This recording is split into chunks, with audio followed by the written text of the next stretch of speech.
अध्यात्म विज्ञान, नई दृष्टि, नई खोज। देखिए, सुनिए और समझिए।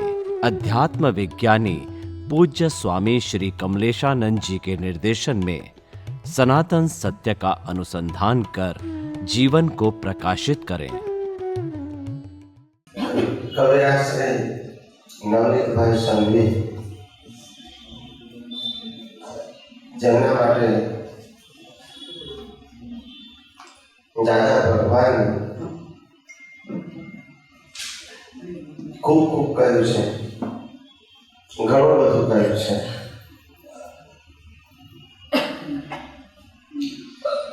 દાદા ભગવાને કહ્યું કે ખાલી આ અમારા કવિરાજના પદોને ખાલી વાગોળ વાગોળ કરશો તોય સંકેત થઈ જશે.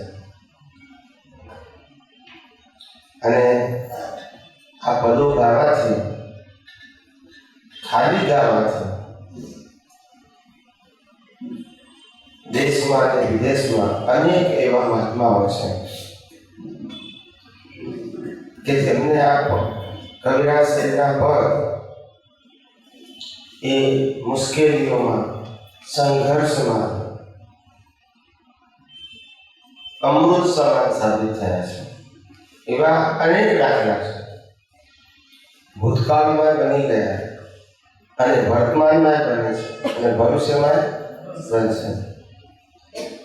એવા અદ્ભુત પદો કવિરાજ શ્રીના. કવિરાજ શ્રીની વિશેષતા એ હતી કે એમનામાં ત્રિવેણી સંગમ હતો. શું હતો? ત્રિવેણી સંગમ. પોતે જાતે પદ લખતા હતા, પોતે ગાતા હતા અને સંગીત પણ આપતા હતા. શું કહેવાય? સમજાય છે? કવિ પણ તે, ગાયક પણ તે અને સંગીતકાર એ જ. આવો ત્રિવેણી સંગમ બહુ જૂજ વ્યક્તિઓમાં જોવા મળ્યા. ત્રણેય વસ્તુઓ. સારો ગાયક હોય તો લેખક ના હોય, અને સારો લેખક હોય તો ગાઈ ના શકે. અને કોઈને લખતા અને ગાતા બે આવડે તો હાર્મોનિયમ વગાડતા ના આવડે.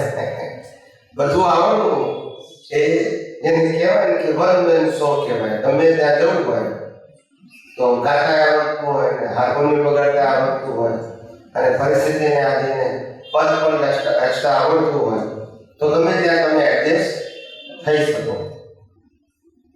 એટલે કહેવાનો મતલબ જીવનની અંદર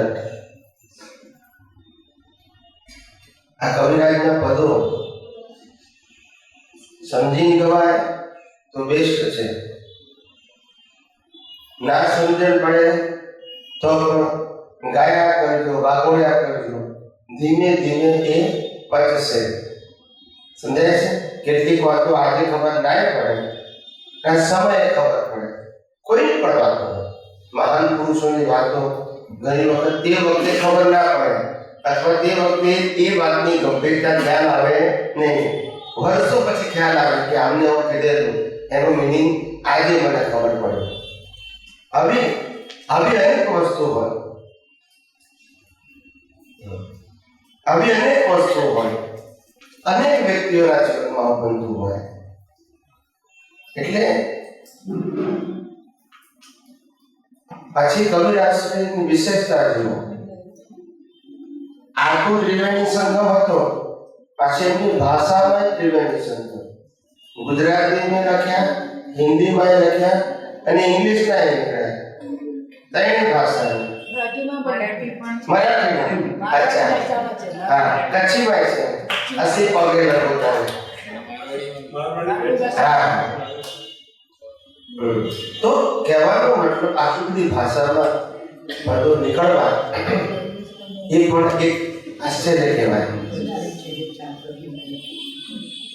અને કવિરાજનો જે ડ્રેસ હતો, જ્યાંથી મેં જોયા છે આ જ ડ્રેસ વર્ષોથી, એ જ લેગો, બોળો અને જબ્બો, આ સ્ટાઇલ. અને અહીંયા કઈ પેલા બટન ના હોય. આ સ્ટાઇલ વર્ષો જૂના જે આપણી પદ્ધતિ હતી બટન ભાવવાની, એ સ્ટાઇલ.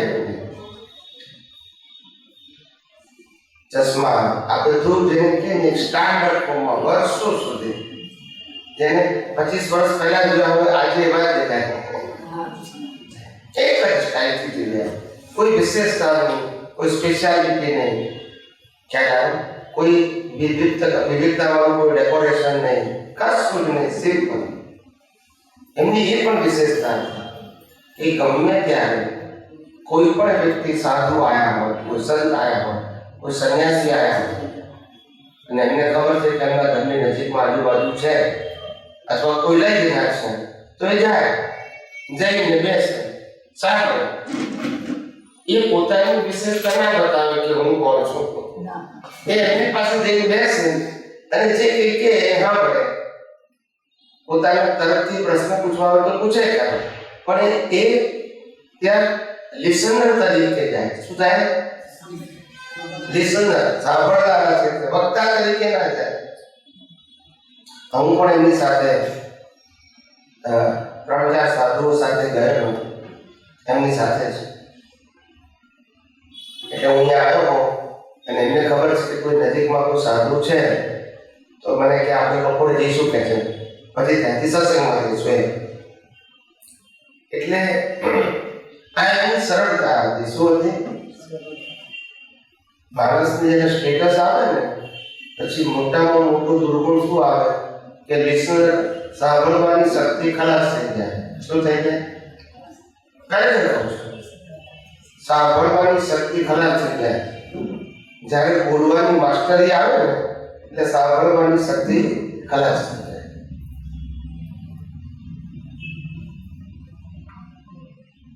એટલે કબીરદાસજીની જે આ બધી વિશેષતાઓ હતી એ હજારો વર્ષો સુધી જેને કે લોકોના હૃદયમાં છવાયેલી હશે.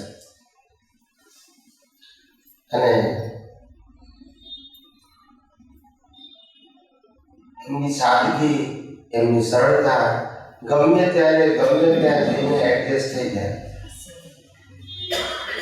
ગમે ત્યારે અને ગમે ત્યાં જઈ અને એડજસ્ટ થઈ જાય. આ એમની વિશેષતા હતી. એમને ક્યારેય પોતાપણું બતાવવા પ્રયત્ન કર્યો નથી. સરળતા. ભણતર પણ કઈ વિશેષ નતું, પણ ગણતર તો લઈને આવ્યા હોય ને. ભણતર ના હોય પણ ગણતર તો હોય ને. આ એમની વિશેષતા હતી. એટલે કહેવાનો મતલબ કે જીવનની અંદર એ એવી વિભૂતિ જ્ઞાની પુરુષ દાદા ભગવાનના ઇતિહાસમાં જેમનું નામ અમર થઈ ગયું. શું થઈ ગયું? કબીરદાસ કહેતા હતા, યાદ રહેશે દાદાજી સૌને યાદ રહેશે. શું કહે છે? દાદાજી સૌને લાખ યુગોના વેળા વહી જાય, દાદાજી સૌને યાદ રહેશે. એવા કબીરદાસ પણ એમના પદોથી હજારો વર્ષો સુધી લોકોને યાદ રહેશે. જેટલું દાદા યાદ રહેશે એટલું જ કવિને યાદ કરશે. કારણ કે દાદાજીને, દાદા ભગવાનને ઓળખાવનાર જ કવિ છે. એમના પદોથી ઓળખાય. દાદા ભગવાન ઘણી વખત કહેતા હતા કે આ તો કવિ અમારા માટે લખ્યું છે કે છે. બહુ કહેતા હતા કે આ તો કવિ અમારા માટે લખ્યું છે. અને કેટલાય બધા કવિરાજના શબ્દોથી દાદાજી પ્રભાવિત થયેલા. જ્યારે કવિરાજે પહેલી વખત વાત્સલ્ય મુક્તિ દાદા ભગવાન શબ્દ વાપર્યો ત્યારે દાદા ભગવાન કહેતા હતા અદભુત શબ્દ છે કે છે. વાત્સલ્ય મૂર્તિ એટલે જ્ઞાની શબ્દ તો કોમન કહેવાય, પણ વાત્સલ્ય મૂર્તિ એ ક્વોલિટી વાચક શબ્દ છે, પેલો નોર્મલ શબ્દ છે વાત્સલ્ય મૂર્તિ. એટલે આ કવિરાજશ્રી નું આખું જીવન ભવિષ્યમાં ઇતિહાસમાં આવશે. એમનું જીવનના પ્રસંગો બધું આવશે. એમની મહાનતા લઘુતામાં જ એમની મહાનતા હતી, સરળતા, અને એમના જીવનની પાછળ સતત ભોગ આપનાર એમના ધર્મપત્ની. સમજાય છે? આખી જિંદગી કવિરાજ જે બહાર હોય પણ બેકગ્રાઉન્ડમાં તો માણસ જોઈએ કે એમનું બધું પ્રિપેરેશન થાય છે. ચારે માણસ બહાર આવી શકે, એમને ના આવી શકે. એક વ્યક્તિ પોતે ફ્રી થઈને જગતમાં પડી શકે, એના બેકગ્રાઉન્ડમાં સપોર્ટ હોય તો જ કરી શકે. જેને ઘરની ચિંતા ના હોય, પરિવારની ચિંતા ના હોય, સમજાય છે? અને એક જ ફિલ્ડમાં આગળ વધવાનું હોય તો પાછળ બેકઅપ ના હોય તો આગળ વધી શકે નહીં. બહુ મોટું. અને કવિરાજશ્રીની હાજરીમાં આપણા ભરતભાઈ જે ધીમે ધીમે તૈયાર થઈ રહ્યા છે કવિરાજના પદો સારી રીતે ગાવામાં, બહુ સારું કહેવાય કે પરંપરા જીવતી રહે. સમજાય છે ને? હું તો ઈચ્છું કે ભવિષ્યમાં પદ પણ રચાય ન થાય. આપણે એવા ભાવ કરીએ મોમાં તો શું છે? સમજાય છે? લોકોને કામ લાગે એવું કંઈ પણ થતું હોય તો શું ખોટું છે?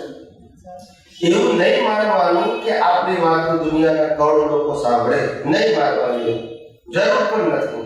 અને રામકૃષ્ણ મહાવીરને પણ જીવતા માન્યા નતા, એટલે આ બહુ મહત્વની વસ્તુ નથી.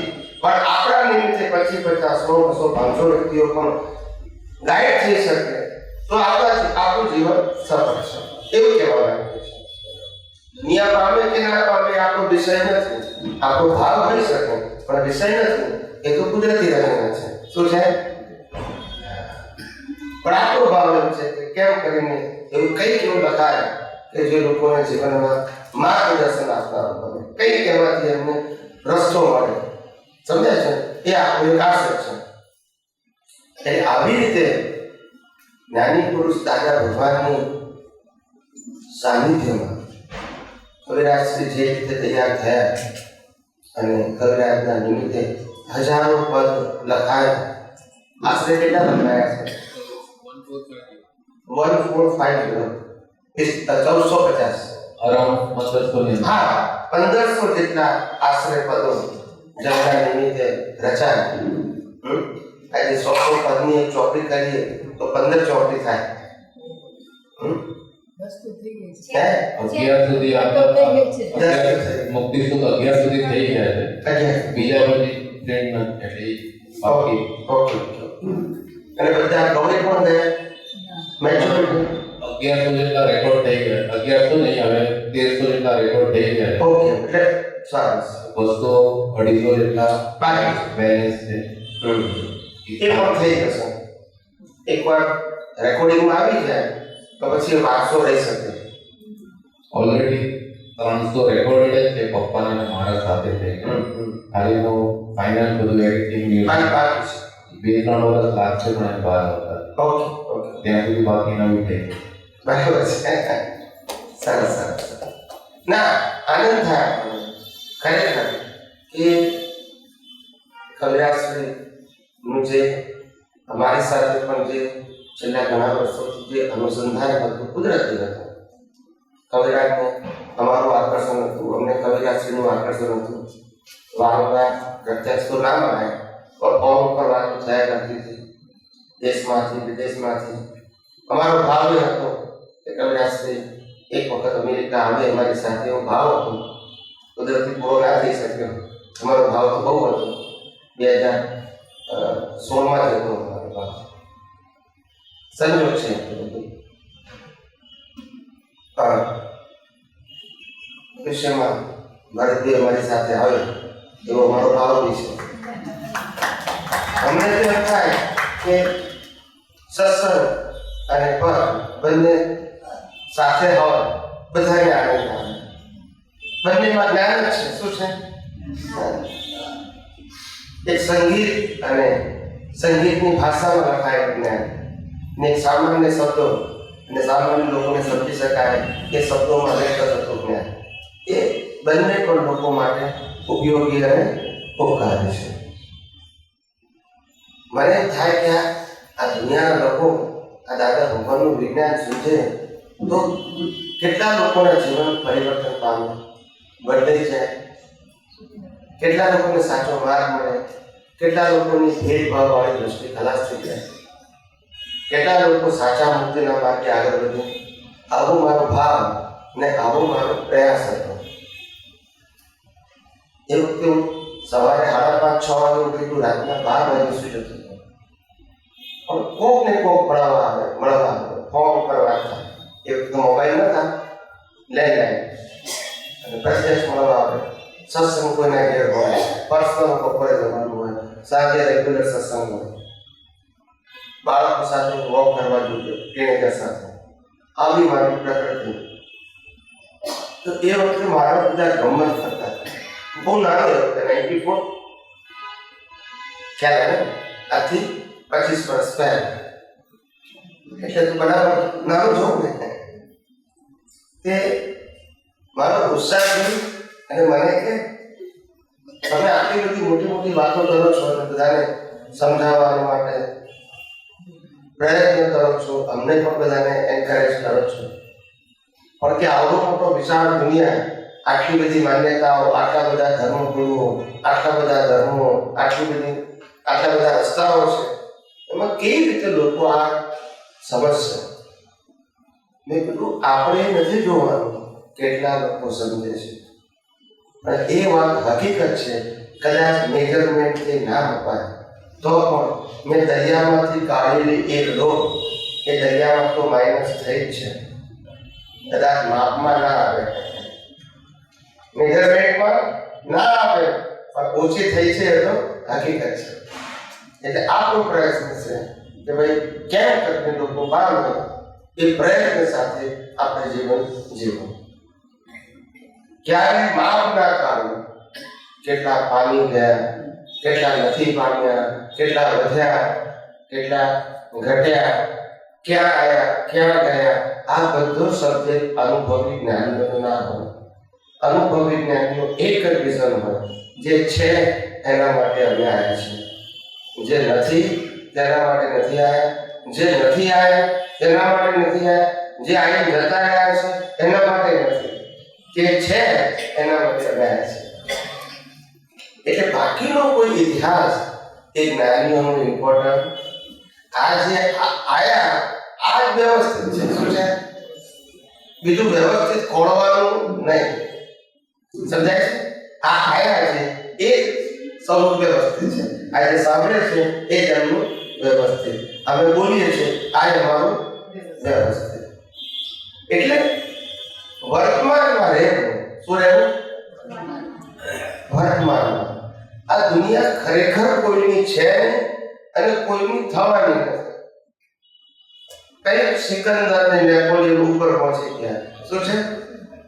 કઈક સિકંદર ને નેપોલિયન ઉપર પહોંચી ગયા.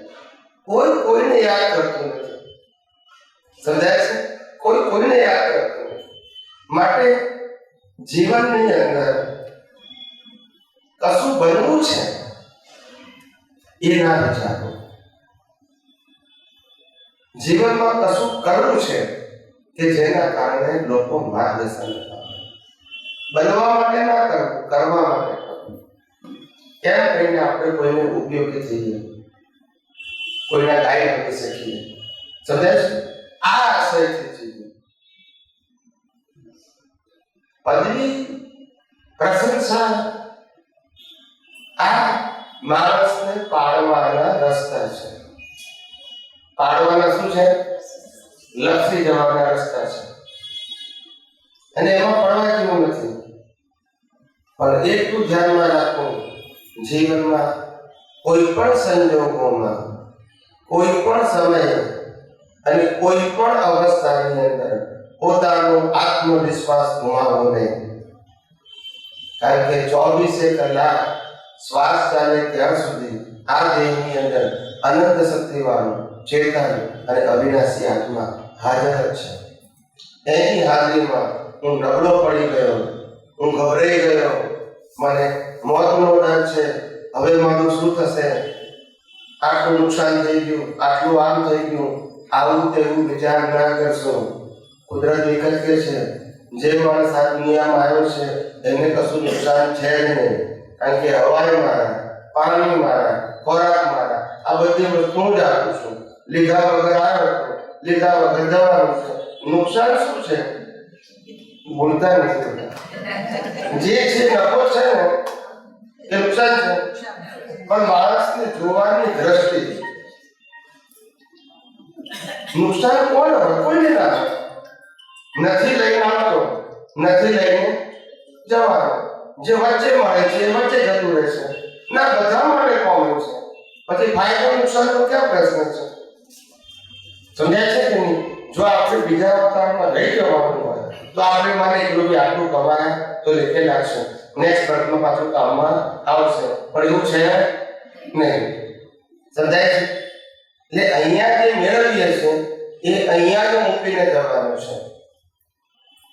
સમજાય છે? એટલે અહીંની સાધન સંપત્તિ સંબંધોની વેલ્યુ કરવા જેવી નથી. હું કોઈને કેટલો ઉપયોગી થઈ શકું, મેં કોઈના માટે કેટલી સારી ભાવના કરી, હું પોતે આ જગત જીવનની અંદર કેટલો મારી અંદર રહેલી અજ્ઞાનતાનો નાશ કરી શક્યો, હું કેટલો મારા સ્વસ્વરૂપમાં રહેવાનો પુરુષાર્થ કરી શક્યો, હું કેટલો આ જગતને જેમ છે તેમ ઓળખી શક્યો. એ જ મારી કેપિટલ છે. બીજી કોઈ કેપિટલ સાથે આવવાની નથી. સમજાય છે બધાને? એટલે જીવન એવું અદ્ભુત જીવવું છે કે જગત જેને ઓળખી ના શકે, પણ આપણા એક વાક્યો, આપણું ચારિત્ર એ લોકોના હૃદયમાં પૂજા કરે છે. એવું પ્યોર જીવન જીવવું જોઈએ. કેવું જીવવું? પ્યોર. સમજાય છે? જેમ જ્ઞાની પુરુષનું જીવન કેવું હતું? જેને કોઈ અપેક્ષા નથી, એવું શુદ્ધ પ્રેમ મોક્ષ ભાળ્યો હતું. જેને કોઈ અપેક્ષા નથી. અને હકીકતમાં જેટલા પણ મહાન પુરુષો સાચા અર્થમાં મહાન થઈ ગયા, એને આ જગતમાં ક્યારે કશું મેળવવું છે એ વિષય હોતો જ નથી. હું જગતને શું આપી શકું છું આ વિષય હોય છે. જગત મને શું આપે છે એ મારો વિષય એટલા માટે નથી કે જેની પાસે છે જ નહીં એ શું આપવાનું. મારી પાસે કુદરતે મને કંઈક આપ્યું છે, મારો ભાવ છે, હું લોકોને વેચું નહીં, હું શેર કરું નહીં.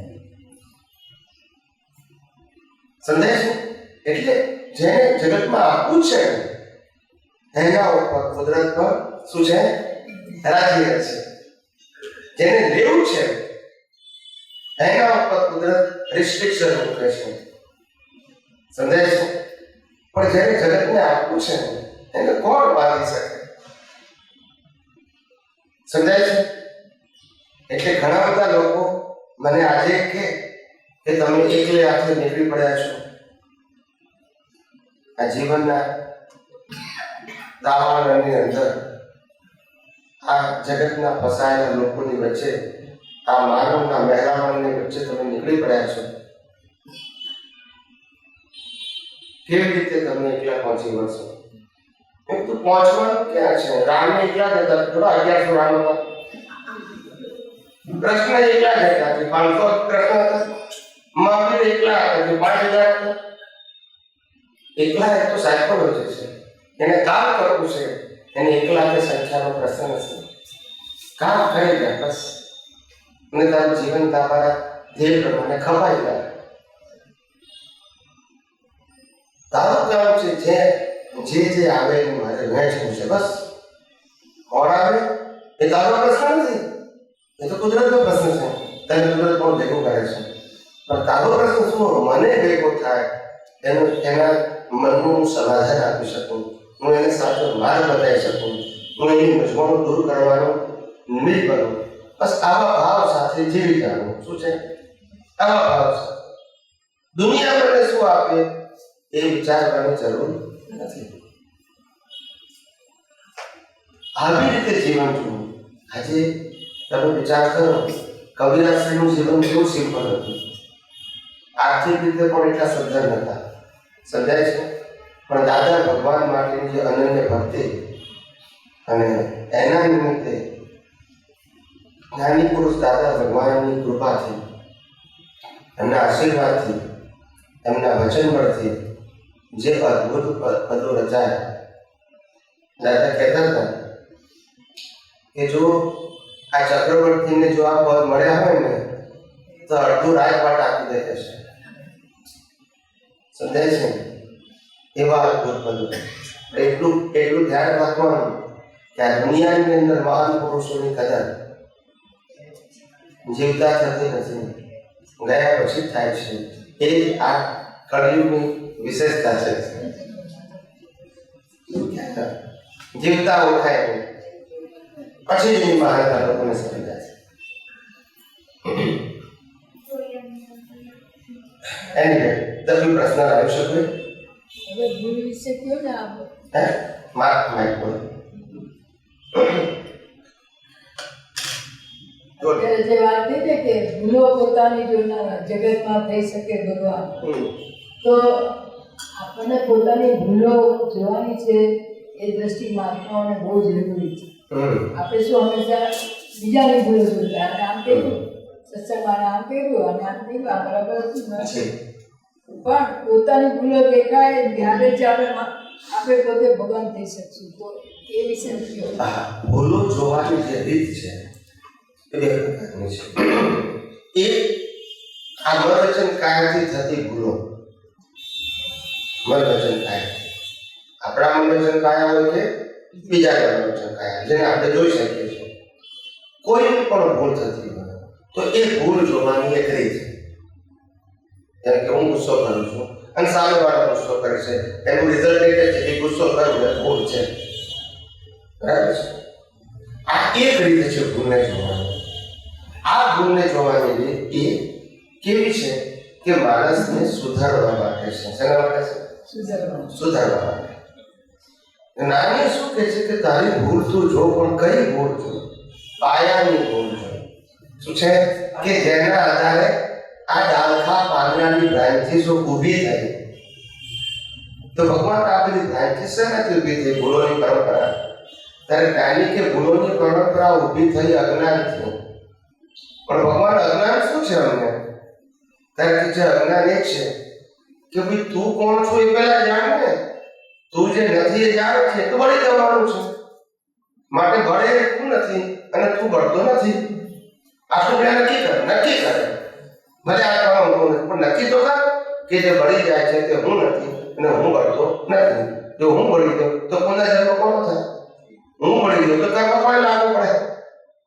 એટલે પહેલા નક્કી કરો.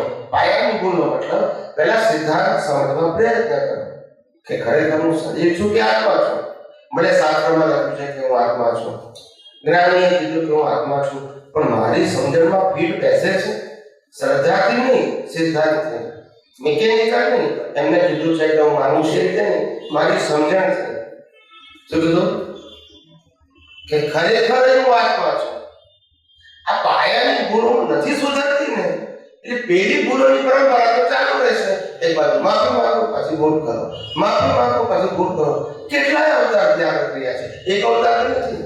મુસલમાનમાં હતા તોય માફી માંગી, ક્રિશ્ચનમાં માફી માંગી, હિન્દુમાં માફી માંગી, જૈનમાં માફી માંગી. બધા વાતો કર્યું છે. માણસ માત્ર આ કરે છે ઓછે કે મધ્ય હોય છે. સમજાય છે? ક્ષમા વીરસ્ય ભૂષણ. શું કહે છે? ક્ષમા આપવી એ વીર પુરુષોનું ભૂષણ છે. કેમ આવું કીધું એમને? તો કે છે આખું આ જગત નિર્દોષ છે અને મને દેખાતું નથી. શું કીધું? એ મારી ભૂલ છે. હવે દોષિત દેખાવું એટલે શું? કે ગુનો કરીને દોષિત દેખાવું જરૂર નથી, કરતા દેખાવું એ જ મારી દોષિત દ્રષ્ટિ, બરાબર છે. માલિકી ઉત્પન્ન થઈ એ જ દોષિત દ્રષ્ટિ. આ બે જ વસ્તુ રાગ દ્વેષ ઉભા થવાનું પાયો છે.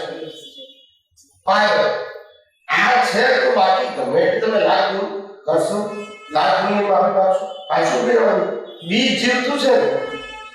માલિકી ભાવને કરતા ભાવ જોવાની જે દ્રષ્ટિભાવ, જે રોંગ બિલીફ છે, જે બીજ છે, એ જ્યાં સુધી મારા દ્રષ્ટિમાં જીવતું છે ત્યાં સુધી આ જે પ્રક્રિયા છે, ભૂલ થવાની, ભૂલ ભોગવવાની, ભૂલ થવાની, ભૂલ ભોગવવાની, અને જેટલા દેખાયા એની માફી માંગવાની, પણ આ પ્રક્રિયા ચાલુ રહેવાની જ્યાં સુધી બીજ ખબર પડશે નહીં ત્યાં સુધી. એટલે જ્ઞાનીઓએ સાર કાઢ્યું કે આટલા બધા તપ કરે, જપ કરે, પ્રતિક્રમણ કરે, સામાયિક કરે, પૂજા કરે, દાન કરે, સાદગીથી જીવન જીવે, ઉપવાસ કરે, આટલું બધું કરવા છતાંય મુક્તિને કેમ પામતા નથી? ઉગ્ર તપો કરે. કેવા છે? ઉગ્ર. મહિનાના તપો, 3 મહિનાના ઉપવાસ, 6 મહિનાના ઉપવાસ પણ કરનારા આજે છે. છે ને છે. વિચાર કરો, આટલું તપ, હજારો કિલોમીટર સુધી અનેક સાધુઓ પગે ખુલ્લા પગે વિહાર કરે છે. ચાલે છે. આ કઈ સાધના અને તો ઓછું છે? ના. તમે ચાલીને જાઓ તો ખરા, ખબર પડે, સમજાય છે? આખું શરીર નીચોડી જાય. ખ્યાલ આવે? આપણે તો કલાક બાદ આવીએ ને તો પછી થઈ જાય. આપણે પેલા ફ્રેશ થવા દો પછી વાત કરીએ. નથી ગમતું આપણને. અને આ લોકોને તો ફ્રેશ થવાનું જ નહીં. કારણ માટે વિહાર કરતા જાઓ, કરતા રહો, ધાર ધાર બધું જ હોય. ખાલી સ્પર્શ કરી અને પાછું કામ કરવાનું. ને પંખો નહીં, લાઈટ નહીં. વિચાર કરો કેટલા બધા કષ્ટ. અરે બહુ કષ્ટ. એ લોકો જમવાનું જોઈએ તો આપણે તે આ લોકો કે હા, ઘણી વખત તો આપણને લાગે કે હવે 12 વાગ્યા છે, લાવો આપણે 11 વાગે હળાદી ઓળવા જઈએ. પેલા કે સાહેબજી હજુ થોડું બનાવવાનું બાકી છે, બાજારથી ભેટ થઈ આવે. શું કરે? એક તાપમાં ગયા ખુલ્લા કરી, એક તાપમાં પાછું આવે. વિચાર કરો, ગોચરી માટે ગોચરી ઘણી વાર મળે જ નહીં. હા, યોગ્ય ટાઈમ મળે. વરસાદના ટાઈમમાં તો હોય જ નહીં. વિહાર કરતા કરતા નાના નાના ગામડાઓ આવતા હોય, બીજા અન્ય કોમના ઘર હોય, બીજા બધી વસ્તુ ભેળસેળ હોય, ડુંગળેસણ હોય, ખાય નહીં, વાસી હોય, ખાય નહીં. કેટલાક લોકો બાયણા બંધ કરી દે. હવે શું કરો? એટલે પછી કોઈ રબારીઓના બધા હોય એની પાસે કઈ બધું દૂધ આપી દે અને રોટલો છે ને એ મૂકી દે અંદર, ને દૂધનો રોટલો ખાય. મારા સિસ્ટરે તો કેટલી વખત આવું કર્યું છે. અઠમ કરતા આવું કર્યું છે. જે સમય શિખરથી અમદાવાદ ચાલીને આવે અને અઠમ રાત પાયણે અઠમ 500 કેટલા? 500. એ લોકોને આત્મા પ્રાપ્ત થયો. આત્મા તો કેવી રીતે થાય? આટલું બધું તપ કરે. હું એ જ કહું છું કે આટલું બધું તપ કરે છે છતાં આત્મા કેમ પ્રાપ્ત થતો નથી? ત્યારે જ્ઞાની પુરુષે શોધી કાઢ્યું કે રૂટ તપમાં નથી, રૂટ અજ્ઞાનતામાં છે. સમજાય છે? દુખે પેટ ને કૂટે માથું. આ કોઈ મહારાજ સાહેબોમાં સંકેત કે કઈ છે જ નહીં કે આ બધા આટલું બધું કરે તો આપણે એકાંતિ ના કેવું કરી શકે કેટલાકને. ના, પણ એમ આપણે સામાન્ય ભાવે કહીએ તો એ એવું છે ને, જો અમારા તકલીફ શું છે કે એ લોકોનું જે આખું માઇન્ડસેટ છે એ શાસ્ત્રમાં કહેલી વાતો એ ભગવાનની વાતો છે અને અમારે એને સિન્સિયરલી ફોલો કરવાનું છે. તપ, જપ, પૂજા પાઠ અથવા તો જે ત્યાગ છે એ અમારે કરવાનું છે. આ જે એકવાર માઇન્ડ સેટ થઈ ગયું ને પછી નીકળવું બહુ મુશ્કેલ છે ને ગાઢ થઈ ગયું થઈ ગયો. અને જો વાતો ચૂકો ચાલે કે એટલે આ મહાવીરની વાતને તમે દોષિત કરો છો. અને હાર્ડ ડિસ્ક ને સોફ્ટ કહો છો ને, શું કહો છો? એ હમણાંની વાત કરે છે. એ લોકોને સોફ્ટવેરમાં ભૂલ થઈ ગઈ. શું થઈ ગઈ? હાર્ડવેરમાં નહીં, હાર્ડવેર તો મિકેનિકલ છે. સોફ્ટવેરમાં ભૂલ થઈ ગઈ કે ભાઈ આમ કરવાથી પુરુષાર્થ કહેવાય. હવે એ ભૂલ થઈ ગઈ કેમ નહીં નીકળે? પેલા કે છે ત્યાગ કરવાથી મોક્ષ થાય. હવે સોફ્ટવેરમાં ભૂલ થઈ ગઈ એટલે એ તો ત્યાગ લે બીજા બધાને કે ત્યાગથી નો પછી હાર્ડવેરમાં એ જ આવે પણ ભૂલ ક્યાં છે સોફ્ટવેરમાં ભૂલ થઈ ગઈ છે હાર્ડવેરમાં નથી એટલે આ સોફ્ટવેરમાં ભૂલ થઈ ગઈ કે આ મન વચન કાયાની ક્રિયાથી મન વચન કાયાના તપથી મન વચન કાયાના સંયમથી મન વચન કાયાના કઠોર પરિશ્રમથી મારો મોક્ષ થશે કઠોર સાધનાથી આવું સોફ્ટવેરમાં ભૂલ થઈ ગઈ મન વચન ક્યાં છે ખાલી કાયાને જ વિચારતો હા એટલે મનને તો ઓળખતા જ નથી ને વર્ષો પહેલા શું થયું હતું તો વાત કરી કે મને તમને ક્લિયર થયું હા આપણો અમદાવાદની અંદર જ્યારે ઇન્કમ ટેક્સ આપણો પાર્શ્વનાથ હોલની શરૂઆતની વાત કરું છું કે હું શરૂઆતમાં જતો હતો મારા ઘરથી એ વખતે નવનીતભાઈ બધા મહાત્મા બધા હતા સુધીરભાઈ હતા જે સાહેબ હતા બધા હતા તો સાતા મહાત્માઓ અને બીજા બધા આપણા રેગ્યુલર મહાત્માઓ વડીલ મહાત્માઓ બધા તો વાતમાં વાત નીકળી સત્સંગમાં કે હવે દાદા નથી તમે બધા ખીલો મહાત્માએ કીધું નવનીતભાઈ કે તમે બધા ખીલો તમને દાદાએ બહુ શક્તિ આપી છે અને અદ્ભુત જગત કલ્યાણનું કામ કરો કે છે એવો અમારા બધાનો ભાવ છે તમારા બધાનો ભાવ છે એ તો સારો ભાવ છે ભાવમાં કોઈ ખામી નથી પણ તમે બધાએ માઇન્ડ સેટ કરી નાખ્યું છે શું કરી નાખ્યું છે તરત ત્યાં બોલ્યું તરત ઓન ધ સ્પોટ કદાચ રેકોર્ડિંગમાં હશે લોકો પાસે તો તરત મૂકું તમે બધાએ માઇન્ડ સેટ કરી નાખ્યું છે તો મેં કીધું એટલે શું માઇન્ડ સેટ કર્યું છે મેં કીધું છોકરો હોય નાનો છોકરો જન્મેલો એ 25 વર્ષે ફાધર થાય ને તો કોઈને વાંધો નહીં છોકરો બાપ થાય તો એ છોકરો 50 વર્ષે દાદો થાય તો વાંધો નહીં પણ આપતો પુત્ર આપતો પિતા તો ના થવો જોઈએ હાથ ગોમાય હા મારું ડેવલપમેન્ટ તમારું સ્કેલ છે ના હોય થવો જ ના જોઈએ અને થાય તો સ્વીકારીએ નહીં ના હોય અમારે શું કહેવાય માઇન્ડસેટ જે હું તરત કહી દઉં ત્યારે ક્યાં પાછળ નથી કહેવાનું જે લાગવું હોય લાગે આ માઇન્ડસેટ છે તમારે સ્વીકારવું પડશે કહી દઈશ તરત કીધું મેં આ વાત તમારે સ્વીકારવી પડશે છે કે નહીં તમારું માઇન્ડસેટ તમે પ્રગતિકવાની વાત કરો છો અને બાકી કંટ્રોલ અને આ કઈ તો ક્રોસ કરવાની નહીં સમજાય છે આ માઇન્ડસેટ છે માટે માણસ કેવી પ્રગતિ કરે અને તમને પ્રગતિ થાય દેખાય કેવી રીતે થાય તમે જ માઇન્ડસેટ કરી નાખ્યું છે કે આનાથી બાપ પુત્ર પુત્રી પિતા થવો જ ના જોઈએ સમાજમાં થાય તો બધાને અહીંયા રાખો આ માઇન્ડસેટ છે એટલે નાની પુરુષ દાદા ભગવાન એક વાર બહુ સરસ થયેલું નટુ કાકાની ડાયરીમાં છે મેં તો વાંચેલું છે સાંભળ્યું નથી નટુ કાકાની ડાયરીમાં એકવાર નટુ કાકાએ દાદાને પૂછ્યું કે દાદા તમે આટલી સરસ કડક અને સ્ટ્રોંગ વાત કરો છો અને અમે અમારે રોંગ બિલીફના ફાળચા થઈ જાય છે શું કહે છે તો કે છે આ જગતના લોકો તમારી વાત કેમ સાંભળવા તૈયાર નથી થયા ખ્યાલ આવ્યું દાદા એ બધાનું એ લોકોનું માઇન્ડ છે ને સેટ થઈ ગયું છે કે આવું હોય તો જ એને સાધુ કહેવાય તો ત્યાગી કહેવાય અને એની વાત હોય એ પાછી કોઈ શાસ્ત્રમાંથી કહેતો હોય તો જ એને પ્રમાણ કહેવાય આવું બધું માઇન્ડ સેટ કર્યું છે એટલે આવું ના દેખાય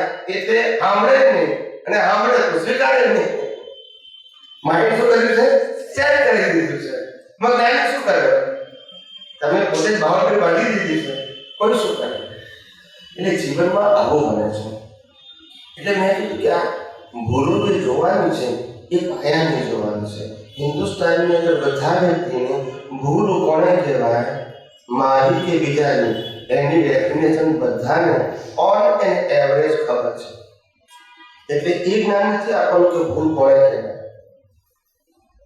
ભૂલ કોને કહેવાય એની ડેફિનેશન બધા પાસે છે માનવું કે ના માનવું વ્યક્તિગત વસ્તુ છે પણ વ્યાખ્યા તો બધા પાસે છે સમજાય છે પ્રશ્ન એ આવે છે કે તમે ભૂલને સ્વીકારી શકો છો ને ભાઈ તમારા માટે અથવા તો બીજી વ્યક્તિએ તમારી સામે કરેલી ભૂલને માફ કરી શકો છો, તો આ તમારું અપગ્રેડેશન છે.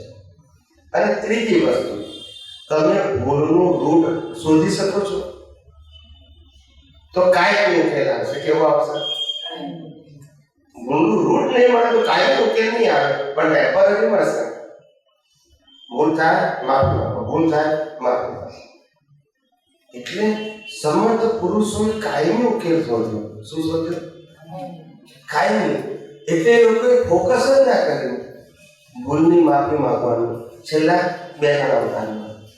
તો ફોકસ એમાં કરે અજ્ઞાન કાઢ્યું છે. ફોકસ એમાં આવ્યું અજ્ઞાન, કે જેના કારણે આ જગત માલિકી ભાવને કરતા ભાવે મને દેખાય છે.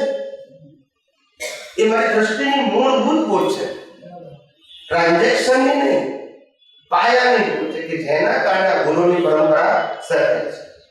એટલે એ લોકોએ અજ્ઞાન કાઢવામાં ફોકસ કર્યું કે ભાઈ હું શરીર છું એ માન્યતા સાચી છે, તો કે ના રિલેટિવ સત્ય છે, તો કે રિયલ સત્ય શું છે કે હું સુધારું. શરીર ચલાવું છું એ સાચી વાત છે, તો કે રિલેટિવ સત્ય છે. સનાતન સત્ય શું છે, તો કે આ કુદરતી રચના છે. તો કે છે કે મારું જે શરીર છે એનો પણ હું માલિક નથી, તો આ બધા એના શરીરનો માલિક છે, તો કે ના, મારું શરીર કુદરતી રચના છે, તો આ બધાનું શરીર પણ કુદરતી રચના છે. તો પછી આ જગતમાં કોઈ સ્વતંત્ર કરતા છે? તો કરતા નથી તો દોષિત હોઈ શકે? અચ્છા, કરતા અને દોષિતની વાત છે.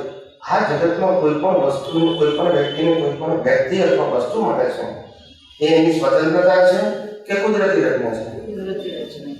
તો પછી કોઈ પણ વ્યક્તિ, કોઈ પણ વસ્તુ કે વ્યક્તિનો માલિક હોઈ શકે? ખાલી હિસાબથી ભેગું થાય ને હિસાબ પતે તો પછી હવે મારે પાયો કાઢવાનો છે માલિકી ભાવને કરતા ભાવ. મારી દ્રષ્ટિએ હવે માલિકી ભાવને કરતા ભાવ કાઢવા માટે મારે આ જગતને 5 તત્વથી સમજવું પડે કે આ દુનિયા જે 5 ઇન્દ્રિયોથી અનુભવાય છે એ બધું જળ તત્વ છે. શું છે? જળ તત્વ છે. એ જળ તત્વને ગતિ કોણ આપે છે? ગતિ સાધે છે.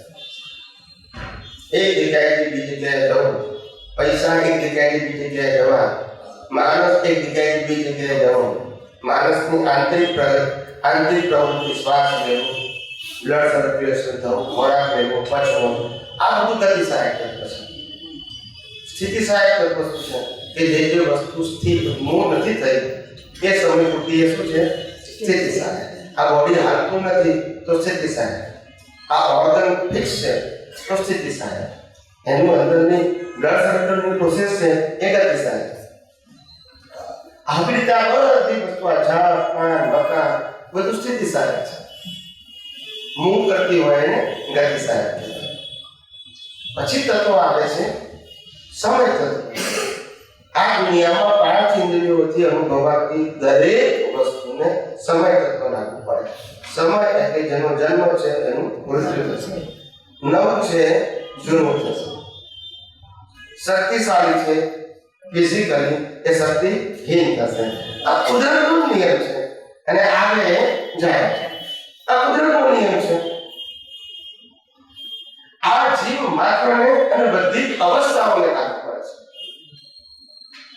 અને છેલ્લું આવે છે સ્પેસ, અવકાશ, કે જેમાં આ બધું, આ આખી દુનિયા ચાલી રહી છે. આ મનોરંજન કાયમ એના સંજોગો પણ ચાલી રહ્યા છે. મનોરંજન કાયમની અંદર પણ સ્પેસ છે, માટે જ આ બધી પ્રક્રિયા અંદર પણ ચાલે છે. સ્પેસ ના હોય તો ચાલે નહીં. તો જેટલું આપણને તત્વથી સમજાય પછી તત્વથી દેખાય, તો આ માલિકી ભાવને કરતા ભાવ તમારી દ્રષ્ટિમાંથી દિવસે દિવસે ખરાબ થશે. આ ભાવ ખરાબ થશે તો એના બીજ ખરાબ થઈ જશે. બીજ થશે જ નહીં ઉભા. આ અભ્યાસ કરશો તો કાયમી સમાધાન રહેશે, માફી માંગશો તો ટેમ્પરરી સમાધાન છે. રીત ખોટી નથી, પણ સમાધાન કેવું છે? ટેમ્પરરી. પાછું ઝાડ તો ઉગ્યા કરે છે. ભૂલો કરવાની માફી ના કરે, ભૂલો કરવાની માફી ના કરે, કારણ કે બીજ છે ને. એટલે જ્ઞાનીઓ શોધી કાઢ્યું કે બીજને ખલાસ કરવાનો રસ્તો શોધી કાઢ્યો.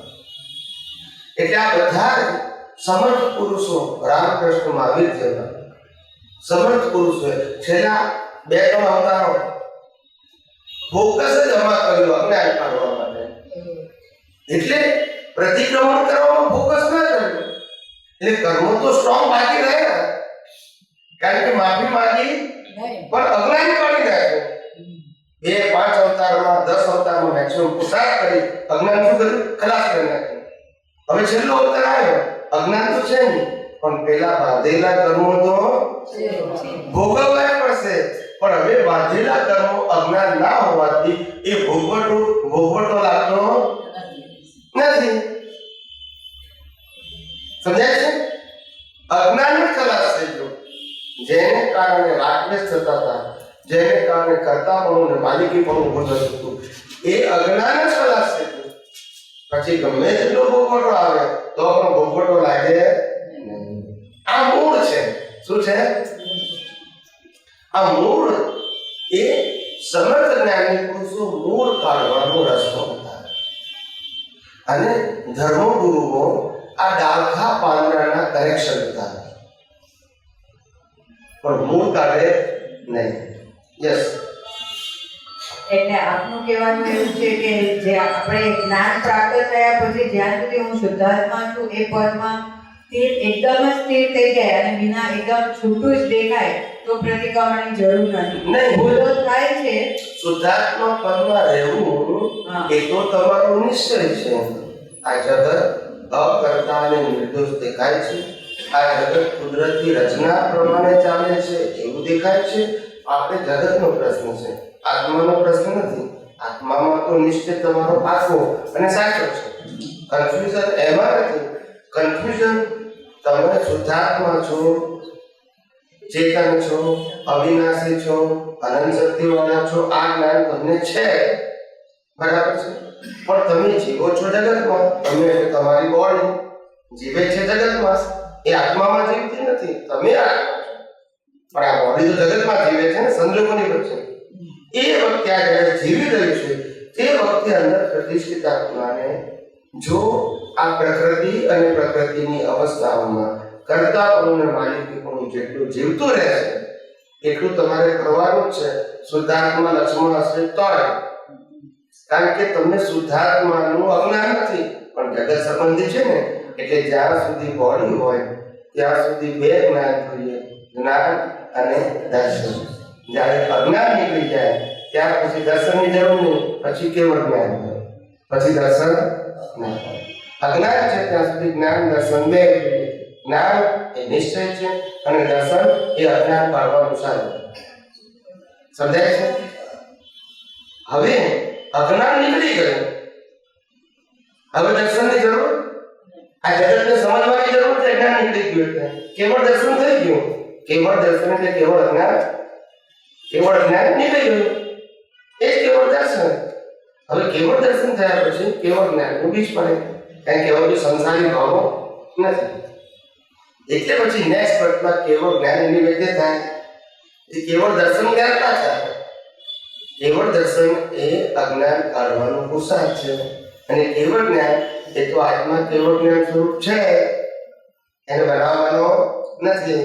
પણ એ કેવળ જ્ઞાન ખુલ્લું થતું નથી, કારણ કે કેવળ અજ્ઞાનના કર્ટેન છે. એટલે પુરુષાર્થ ક્યાં કરવાનો છે? કર્ટેન કાઢવાનો.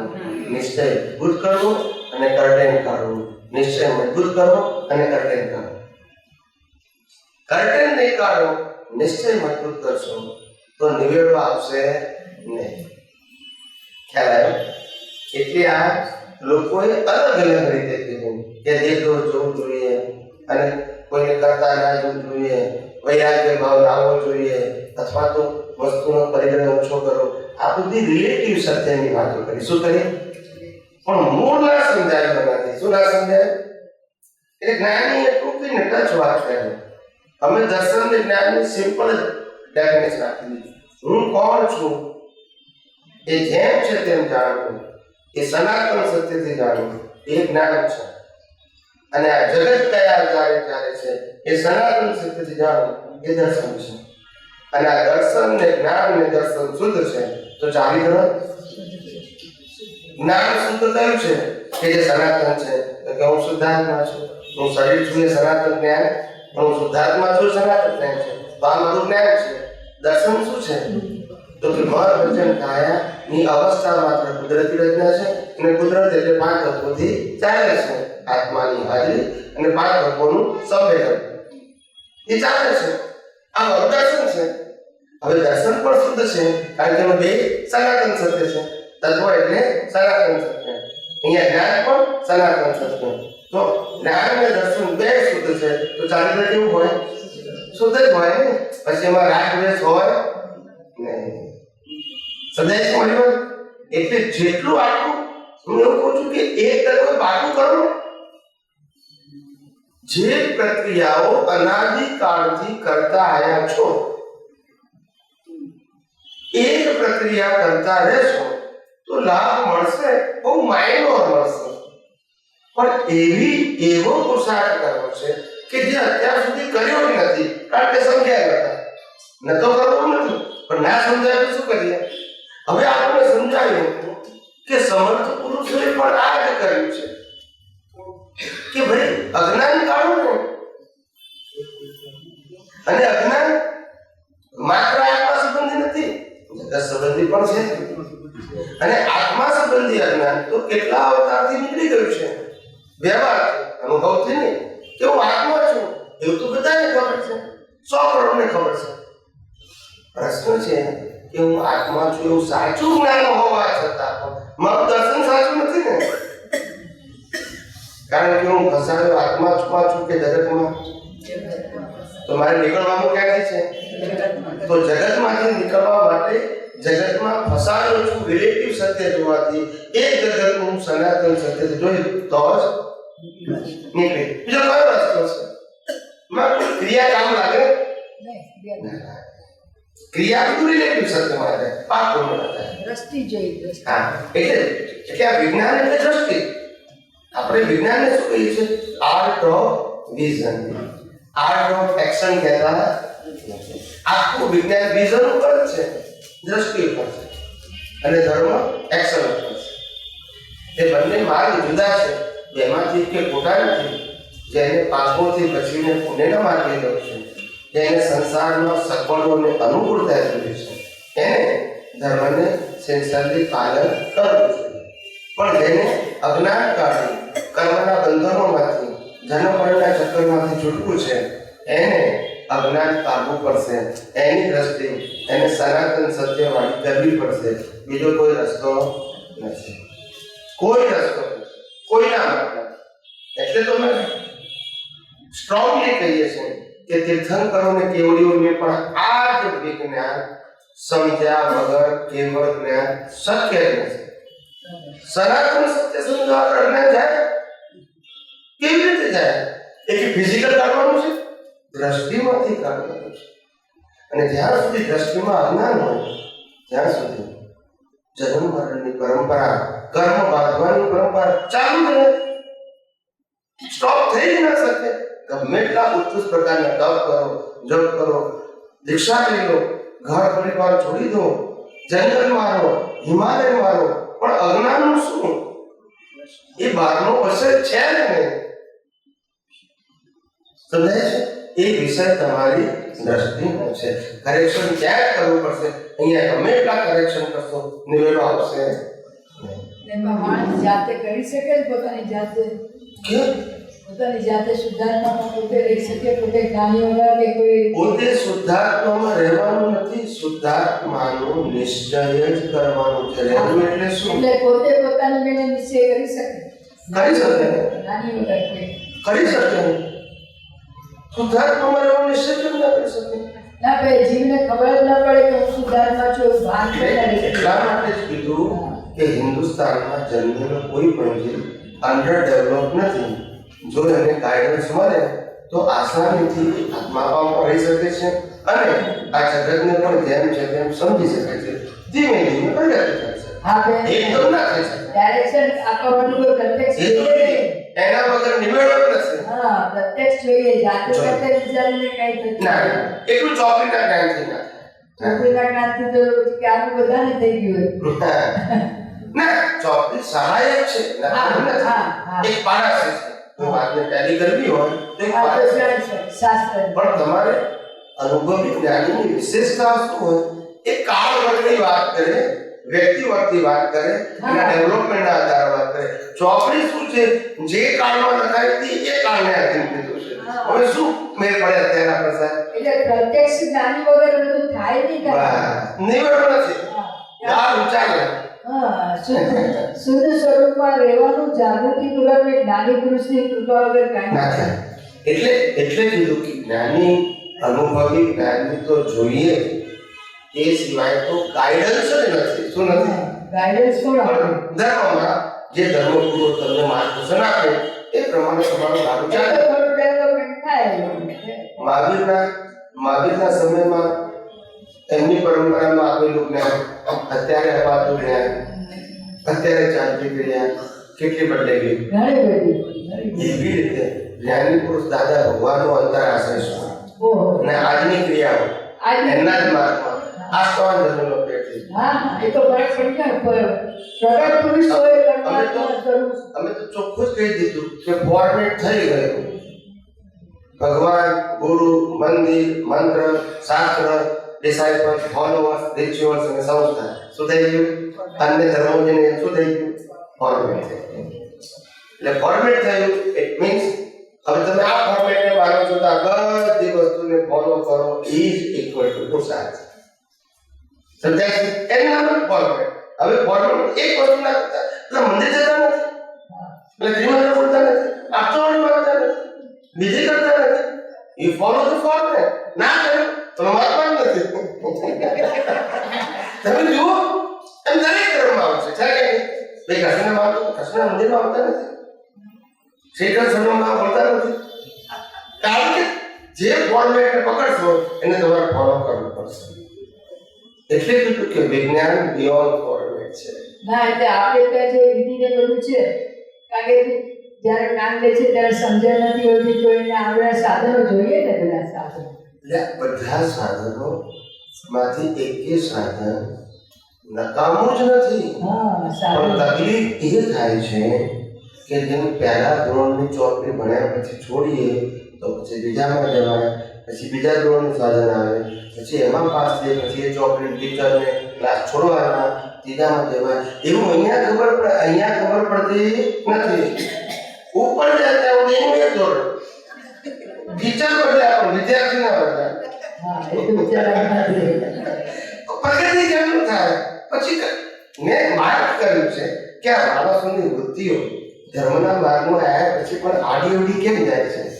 કારણ કે ધર્મની અંદર જ્યારે વાતોની અંદર કોઈ વિશેષતા ના આવે, એટેન્શન આપવાનું ના આવે, એટલે પછી ડાકડિયા શરૂ થઈ જાય. હા, કોણ આવ્યું, કોણ ગયું, શું પહેર્યું છે, શું નથી પહેર્યું, ક્યારે આવ્યા, ક્યારે ગયા, આમ જ જતું રહે. હા, કુદરતી જાય દરેક વાતો ને દરેક ધર્મની વાત છે. આ ટીકા નથી કરવા માંગતો, આવું કુદરતી થઈ જતું હોય છે. એટલે કીધું કે આ વિજ્ઞાનમાં કોઈ ક્રિયા નથી, માટે ગમે ત્યારે ગમે ત્યાં જાગૃતિ રાખી શકો. અહીંયા કે બાપ ફક્ત મેં પહેલા કીધેલું તે પ્રમાણે કેટલી જાગૃતિ રહે છે તે કાઉન્ટ કરવાનું નથી. આગળ ચાલે રાખો. શું કીધું? ભૂલી ગયા આગળ ચાલો, ભૂલી ગયા આ યાદ રાખીને આગળ ચાલો. પાછળ જોવાનું જ નહીં. શું કીધું? પાછળ જોવાનું. જોવાનું જ નહીં. જો જોશો તો પાછી ઉપાધિ. સમજાય છે? તમે જેટલું આ પ્રકૃતિથી છૂટા રહી શકશો ને છૂટા રહેવું એટલે આને ના જોવી, આને તત્વથી જોતા શીખશો તો તમે આની માયા જાળમાંથી છૂટી શકશો. અવસ્થાથી જોશો તો માયા જાળમાંથી બહાર જ નહીં નીકળો. અવસ્થા એટલે શું? અને જૂઠું બોલ્યું, ચોરી કરી, ગુસ્સો કર્યો, રાગ કર્યો, દ્વેષ કર્યો, આમાં પડ્યા કે માયા જાળમાંથી બહાર નીકળશો નહીં. ખ્યાલ આવ્યો? આ નથી જોવાનું આપણે. કુદરતનો કાનૂન એક જ કે છે, જન્મથી મોત સુધી તું મન વચન કાયાથી જે કંઈ પણ કરે છે એ મારી સત્તાથી જ તું કરે છે. માટે એક ટકો પણ જવાબદાર નથી. જો તું એનો માલિક અને કરતા પાડવાનો નથી તો, અને જો તું માલિક છો તો તું જવાબદાર, તું કરતા છો તો જવાબદાર. કુદરતનો સિદ્ધાંત કેવો છે કોઈ ગોળ ગોળ છે અને હકીકત છે કે નહીં? આપણી પાસે કુદરતી શ્વાસ લેવાની સ્વતંત્રતાથી કોઈ બોડી આપી છે? વિચાર કરો. એક દિવસ તો આપણે આ વિજ્ઞાન સમજવું પડશે ને, આ ભાવમાં કે 100 ભાવ પછી. તો આજે આ ભાવમાં આપણને 2% પછી 5% પછી તો નુકસાન શું છે? નુકસાન તો કઈ છે નહીં ને. એટલે 100% રહે જરૂરી નથી, પણ વધારે વધારે જાગૃતિમાં આવે, ઉપયોગમાં આવે, છૂટાપણું રહે, અનુભવમાં આવે, એવો પ્રયત્ન કરી ચૂકવાનો.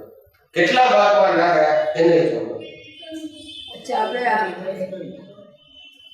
દાદા ભગવાને કીધું કે તું તારી છોકરી વાંચે, તારી છોકરી વાંચે, જ્યારે સંજોગ આવે ત્યારે તને અંદર શું થાય છે એટલે તું બરાબર સ્પષ્ટપણે જોઈ શકે તો તું જ્ઞાતા દ્રષ્ટા છો, એનો મતલબ સમજો. હા, એક જ્ઞાની પુરુષે બહુ અદ્ભુત વાત કરી કે આખું અનેકોની ચોપડી જુએ છે ને, એકની જો ચોપડી અનેકમાંથી એક ઉપર આવી જાય, કોની જોવાની નહીં આવે. સમજાય છે? અનેકમાંથી એક ઉપર અને એક ઉપરથી અંદર કરવાનું છે, આમાં રહેવાનું નથી. પણ પેલા અનેકમાંથી એક ઉપર તો આ એટલે તારી દ્રષ્ટિ સિંક્રોનાઇઝ થઈ જશે. અનેકને જોવા માટે એનર્જી વ્યસ્ત થાય છે, ખાલી એકને જ જો. સમજે છે? અને પછી એકને જોવા માટે શું કરવાનું છે? હવે અંદર કરવાનું છે કે આનું રૂટ શું છે. હવે આ ડાળખા પાંદડા જોવા ઘણા બધાને લાગ્યું, ઘણા બધા પણ પૂછતા હતા શરૂઆતમાં ત્યાં મહાવીર એક પૂતગલને જોતા હતા એટલે શું? તો કે છે આને જ જોતા હતા. મૂકો આત્મા, પ્રકૃતિને જોવાનો સ્વભાવ છે. સિદ્ધાંત ના સમજ્યા ને. એક પૂતગલ એટલે આ શરીર નહીં, એક પૂતગલ એટલે જે પૂતગલથી કર્મ લેવાયું છે એને પૂતગલ કહેવાય, નહીં તો પરમાણુ કહેવાય, પરમાણુને તત્વ કહેવાય અને પૂતગલને અવસ્થા કહેવાય. પરમાણુ ચાર્જ થયું એને પૂતગલ કહેવાય. પૂતગલ એટલા માટે કીધું હવે પૂર્ણ થયું એટલે ગલન થવાનું. એટલે મહાવીર એક જ પૂતગલને જોયા કરતા હતા કે પૂર્ણ કરેલું જ ગલન થાય છે, નવું કશું બનતું એક જ સ્વભાવ. જન્મ્યા કે નિર્વાણ થાય ત્યાં સુધી પૂર્ણનું ગલન એક જ પ્રિન્સિપલ. કેવું ગલન? સામાન્ય ઊંડું ઉતરું પૂર્ણ કરેલું ગલન થાય છે.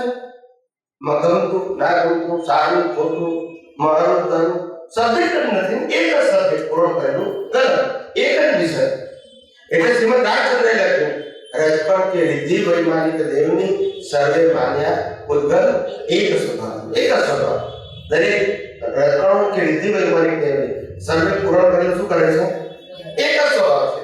એક સ્વભાવથી એટલે અવસ્થાથી જોયું નથી.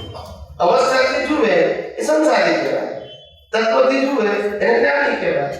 એટલે એને તત્વથી જોયું કે પૂર્ણ કરેલું. જે મહાવીરે આગલા અવતારમાં પૂર્ણ કર્યું છે કે આ મહાવીરના બોડી દ્વારા શું થાય છે? ગલન.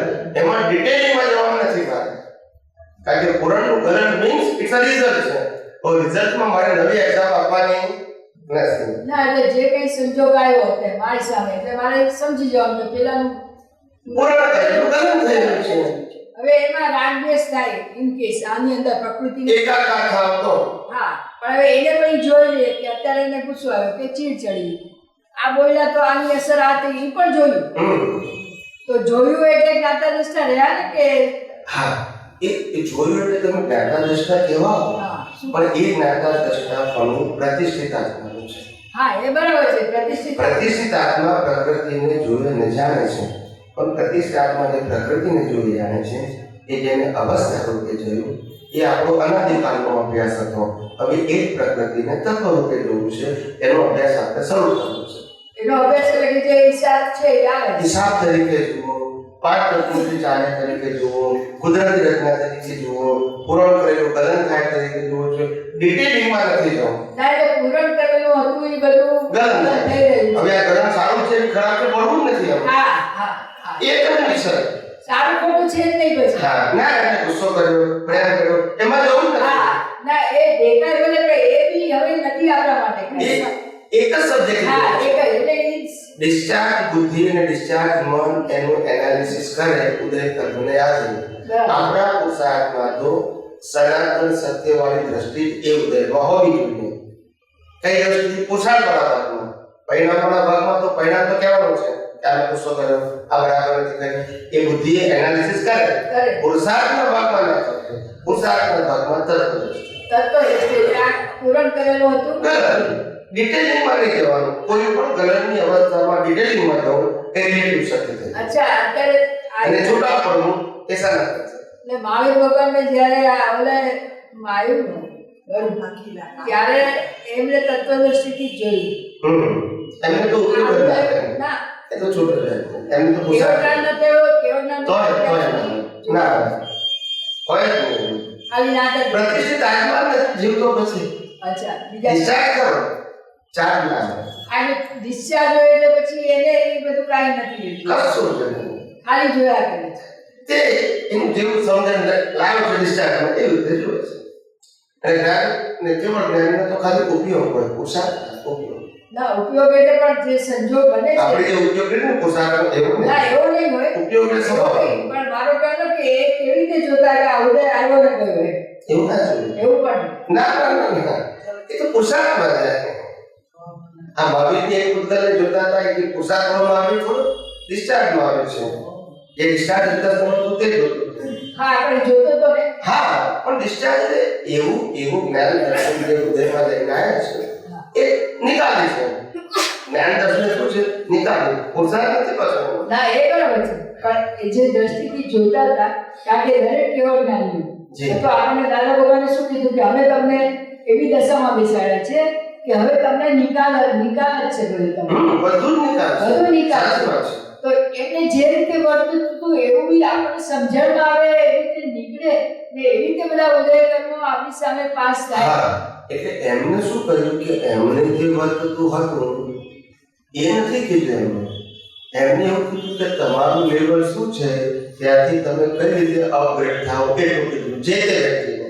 હા જે તે વ્યક્તિને એ જ્યાં હતી ત્યાંથી અપગ્રેડનું જ્ઞાન આપ્યું. પેલો અહીંયા હતું તો એનું કેવું અપગ્રેડનું જ્ઞાન આપ્યું. આ લેવલે તો આનું અપગ્રેડનું જ્ઞાન આપ્યું.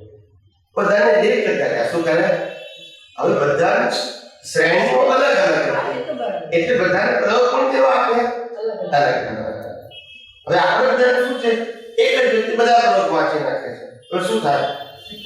ના એ તો એને પોતાનો ગ્રેડ સમજાય ને તો ઓટોમેટિક એની દશા બદલાય. હા દશા બદલાય એને પ્રતિક્રમણ કરવાનું આખું એની વાત ચેન્જ થઈ જાય. જેમ કે આપણને ખબર પડે કે અત્યારે હવે કેવું હોય કે આ ભૂલ થઈ દોષ જોયો તો એ તો અકર્તા જ છે મિત્રો છે તો એની ભૂલ તો છે જ નહીં. આના ઉદય કર્મ આદિના બધું થયું છે તો એટલું જ પ્રતિક્રમણ થઈ ગયું ને પછી બીજું પ્રતિક્રમણ કરવાની જરૂર નથી હોતી ને એટલું સમજાય છે. એટલે અમે શું કીધું કે ડેવલપમેન્ટની પરિભાષા આપી. ડેવલપમેન્ટ એટલે પાછલું ભૂલવું. હા શું કીધું? જે બાબતમાં પાસ થઈ ગયા એ 7મા ધોરણમાં પાસ થઈ ગયા હવે 8માની વાત કરો. શું કીધું? 8માની ખ્યાલ આવી ગયો? 12મા ધોરણમાં ગયા 1000ની વાત જ ના કરો. પણ જે આપણે પાસ એટલે જે પાસ થઈ ગયો છે તેની વાત કરું છું. હા પણ જેને હજી બધું રિયાઝ કરે છે જેને પાસ કરવાનું તેને તો કરવું જ પડશે. છૂટકો જ નથી. એને કરવું પડશે.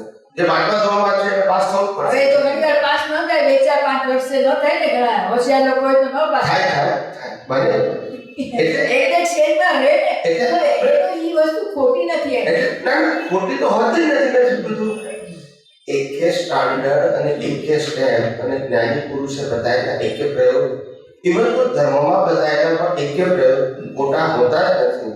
પણ આપણું કામ શું છે કે કઈ વસ્તુ એવી છે કે જેનાથી મને મુક્તિના માર્ગમાં મેક્સિમમ બેનિફિટ મળે છે એવી જો આપણી પાસે બુદ્ધિ ડેવલપ થઈ છે તો સાર કરીને એનો લાભ ના લઈએ. જેની ક્ષમતા નથી એના માટે બીજો ઓપ્શન નથી. એ કરે છે એ જ બરાબર છે. બરાબર છે પણ આપણી ક્ષમતા હોય તો ઉદાહરણ લેવો હા ક્ષમતા હોય પ્રમાણે જ કરે થાય છે. એટલે હું કહું છું કે તમારા બધા પાસે બહુ ક્ષમતા છે એવું હું માનું છું ના છે જ બધા પાસે અને તમારી પાસે મેચ્યોરિટી એટલી જ છે ખાલી ગાઈડન્સની જરૂર છે. બરાબર છે. અને પછી જો એ ગાઈડન્સથી તમારી પ્રયત્નો યોગ્ય માર્ગે જશે તો રિઝલ્ટનો અનુભવ પણ તમને થશે, કારણ કે આ સાયન્સ છે, સાયન્સ. એમાં કોઈની મોનોપોલી નથી. જે ઉપયોગ કરશે એને થશે. હા, અંતે તો એચિવ નથી કરવાનું, સેપરેશનની વાત છે. બરાબર છે. મેળવવાનું તેમ થાય કે મહેનત છે. આપણે શું કરવાનું છે? Separation. છૂટા પડવાનું છે. જે તે રસ્તે છૂટા પડતા શીખો તો તમે નિર્ભૂત થઈ જશો. ભેગા ને ડુઅરશીપમાં જશો તો ભૂલતો જશે. ના સમજાતું હોય એના માટે જે પરંપરાની વાતો છે એ કરેક્ટ છે. ના સમજાય એના માટે બરાબર છે. એટલે હું કહું છું કે આ વિજ્ઞાન જો ના સમજાતું હોય તો તમે જે કરો છો એને પુરુષાર્થ માનીને કરજો, અને જો વિજ્ઞાન સમજાવવા માંડે તો તમે જે કરો છો એને ઉદય કર્મ માનજો, અને વિજ્ઞાનના ઉપયોગને પુરુષાર્થ માનજો. ના સમજાય તો તમે જે કરો છો એને પુરુષાર્થ માનજો. એટલે નુકસાન થવાનો પ્રશ્ન આવે આગળ કારણ કે ખોટું છે જ નહીં. તો પછી upgrade થાય. આ નથી તો આ પુરુષાર્થ છે, આ નથી તો આ પુરુષાર્થ છે. આજે તમે વિચાર કરો કે હું પોતે સાધુ થઈ જાઉં તો કે તમારે આરતી નહીં કરવાની, તમારે પૂજા નહીં કરવાની. કેમ નહીં કરવાની? તો કે ના, સંસારી તમે આરતી પૂજા નહીં કરો તો મોક્ષ નહીં થાય, પણ અમારે નહીં કરવાનું. કે ભેદ નથી પાડે, અપગ્રેડેશન થાય. શું થાય? આ તો વ્યવહારની વાત કરે. એટલે હવે તમે જે કરો છો અમારે કરવાનું નહીં. અપગ્રેડેશન થયું ને. શું તમે ખોટું કરતા હતા? ના, તમારા માટે બરાબર હતું. પાસ થયા પછી આ બરાબર છે. એવું યા અધ્યાત્મમાં પણ જ્યાં સુધી વિજ્ઞાન ના સમજાય ત્યાં સુધી જ્ઞાની પુરુષે બતાવ્યા જે પુરુષાર્થનો માર્ગ છે એ કરેક્ટ જ છે, અને એને પુરુષાર્થ માનીને જ આગળ ચાલવાનું. પણ જો વિજ્ઞાન સમજાઈ જાય તો એ જ ક્રિયા ઉદય કર્મ છે. એટલે કરવા ના કરવાનું તો સબ્જેક્ટ આવતો જ નથી. સમજાય છે? પણ દ્રષ્ટિનો પ્રશ્ન છે. પહેલા પુરુષાર્થ માનતા હતા, હવે ઉદય કર્મ માનો. ઉદય કર્મમાં છૂટાપણું છે, પુરુષાર્થમાં તન્માયાકાર છે. આ તો ભેદ છે. ને તન્માયાકાર થશો તો પુણ્ય બનશે, ને છૂટાડે છે તો અજ્ઞાન ખલાસ થશે, તો મોક્ષ ભાગ જશે. પણ બંનેમાંથી કશું ખોટું નથી. એટલું પ્યોર સાયન્સ છે. કોઈ જગ્યાએ કોઈને કન્ફ્યુઝન નથી થતું. ગોળ હોય તો થાય ને. શરૂઆતમાં એવું થઈ ગયું બધાને કે ભાઈ કમલેશ આનંદજી તો ક્રિયાની જ ના પાડે છે. મેં કહ્યું ક્રિયાને ઉદય કર્મ કહું છું, ના નથી પાડતો. ક્રિયાને પુરુષાર્થ ના માનો એવું કહું છું. ક્રિયા ના કરવાનું કહું એ તો કરતા પણ છે. હું કરું છું તે કરતા પણ, અને ના કરું તે કરતા પણ છે. તે કરતા પણ કરવું હોય તો ક્રિયાને પુરુષાર્થ ના માનો તો જ કરતા પણ નીકળે. હું કરું છું તે કરતા પણ છે, નથી કરતું તે, આ બે નીકળી ગયું. બને છે શું? જે બને છે તેને ઉદય કર્મ માનવો. થાય તો ઉદય કર્મ, ના થાય તો ઉદય કર્મ. કારણ કે કુદરતી રચના છે. ને હું એનાથી મુક્ત હું શુદ્ધાત્મા છું. ને કુદરતી રચના એટલે પાંચ તત્વોની અવસ્થા, અને હું મુક્ત એવો શુદ્ધાત્મા છું. હું પોતે તત્વ સ્વરૂપ છું. એટલે જે થાય એને ઉદય કર્મ માનીએ છે. જે થાય એ ઉદય કર્મ, પણ આપણા ભાવમાં તો એવું હોવું જોઈએ કે કોઈને દુઃખ ન હોવું જોઈએ. એ આપણો ફંડામેન્ટલ પુરુષાર્થ છે. એક હ્યુમન તરીકે મારા મનુષ્યને કાંઈ દુઃખ ન થાય એવો ભાવ એટલા માટે રાખવાનો કે આપણા ભાવની અંદર કોઈને દુઃખ આપવાનો ભાવ થઈ જાય નહીં.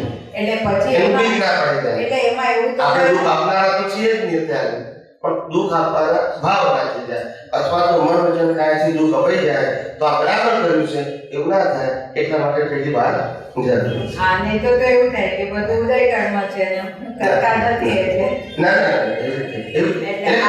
વિજ્ઞાન જેમ છે તેમ સમજવું પડશે. ગોળ ગોળ નહીં થાય. આપણા સ્વાર્થ માટે નહીં વિચારવું. મેં કોઈ લાખો ભાઈ પછી બહુ વ્યવસ્થિત છે ચાલે, બંને જે બન્યા એ એવું ન એટલે એવું ના ચાલે. મારે કેવું પડે કે સોરી મારી ભૂલ થઈ. હા, એ જ. એવી રીતે છે. બોલો. આપણે હમણાં વાત કરી કે આ અવસ્થા રૂપે જોવું અને તત્વ સ્વરૂપ. હવે જ્યારે આપણે અપમાન કોઈ આવે, અપમાન કરે, અને જ્યારે તપનો સંયોગ આવ્યો, હમણાં બે વસ્તુ ક્લિયરલી દાખલાથી સમજાવો કે અવસ્થા રૂપે જોવાનું કેવી રીતે અને તત્વ સ્વરૂપે કેવી રીતે એટલે રિલેટિવ સત્ય અને રિયલ સત્ય બંને કેવી રીતે એમાં આપણે ગોઠવણ કરીએ. કહો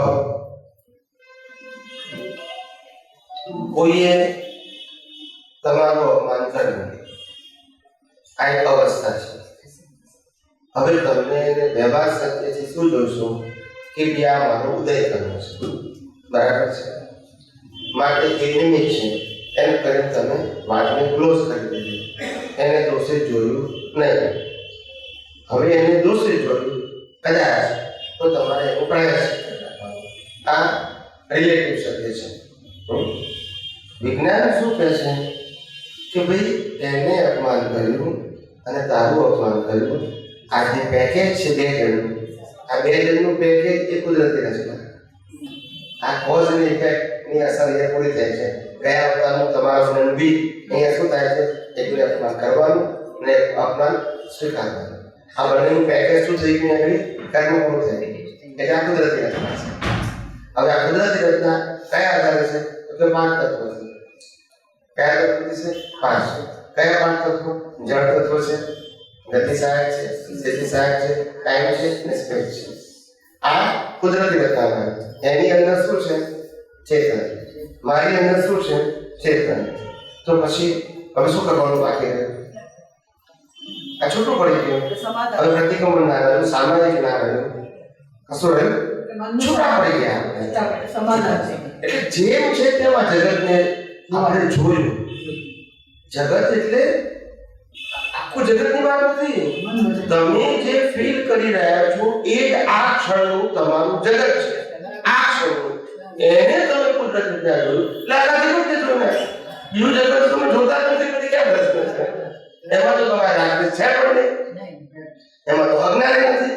અત્યારે તમને જે જગત દેખાય છે એમાં તમને રાગદ્વેષ થાય છે, એમાં અજ્ઞાન પ્રેઝન્ટ થાય છે, એમાં તમારે વિજ્ઞાનનો ઉપયોગ કરવાનો છે કે જેને કારણે આ અવસ્થા છે ઓટોમેટિક નલિફાઈ થઈ જાય, ઝીરો થઈ જાય. પછી કોઈ પુરુષાર્થ, આ 5 તત્વોનો ઉપયોગ એ જ પુરુષાર્થ, એનું રિઝલ્ટ ઝીરો થઈ ગયું. અવસ્થા શું થઈ ગઈ? તો મને ખબર પડશે કે હું શાશ્વત છું ને અવસ્થા ઝીરો છે. તો ઝીરો માં રાગદ્વેષ થાય ના થાય. પણ જો વેલ્યુ ગણાય અવસ્થાની તો રાગદ્વેષ એટલે ઝીરો મીન્સ એની વેલ્યુ ઝીરો થઈ તો કુદરતી રચનાનો મતલબ શું થાય? એટલે આપણને એનો ભાર અને બોજો કશોનો અસર જ નથી. હવે જ્યારે પ્રતિક્રમણ કરીએ છીએ ને ત્યારે શું થાય છે? પ્રોસેસ જાણો, સાયન્ટિફિક પ્રોસેસ.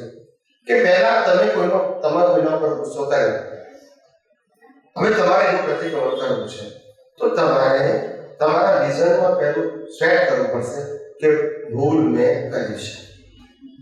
પછી બીજું સેટ કરવું પડશે આ ભૂલની માફી મારે માંગવાની છે. હવે કુદરત શું કહે છે? આ બે અજ્ઞાન છે, કરવા પડવું છે. ભૂલ મેં કરી તે અજ્ઞાન છે ને મારે માફી માંગવાની તે અજ્ઞાન છે. તો ભગવાન મારે માફી નહીં માંગવાની, તો કે ભૂલ કરે છે માફી માંગે છે, એ હૃદય કરવો છે. પણ નથી માંગતો તો એ હૃદય કરવો છે, કારણ કે એને ચલાવનાર હું છું ને. તું કહે છે કે મેં માફી માંગી, સમજાય છે? પણ તેને સત્તા કોને આપી છે? એટલે એ કુદરતી રચનાનો કુદરતી રચના છે. પણ કુદરતી રચનાને લાભ પર ભાર પાડ્યો કે એક પરિણામ અને એક પુરુષાર્થ છે. બંને પરિણામ છે. શું કીધું?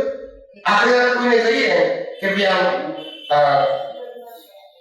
આપણે કોઈને કહીએ કે ભાઈ આમ અર્જુન છે ને મહાભારતના યુદ્ધની અંદર આમ તીર માર્યું, પછી 50 માણસ મરી ગયા, પછી 50 ના પ્રતિક્રમણ કર્યા, પછી બીજું તીર માર્યું 100 મરી ગયા, પછી 100 ના પ્રતિક્રમણ કર્યા. આવી રીતે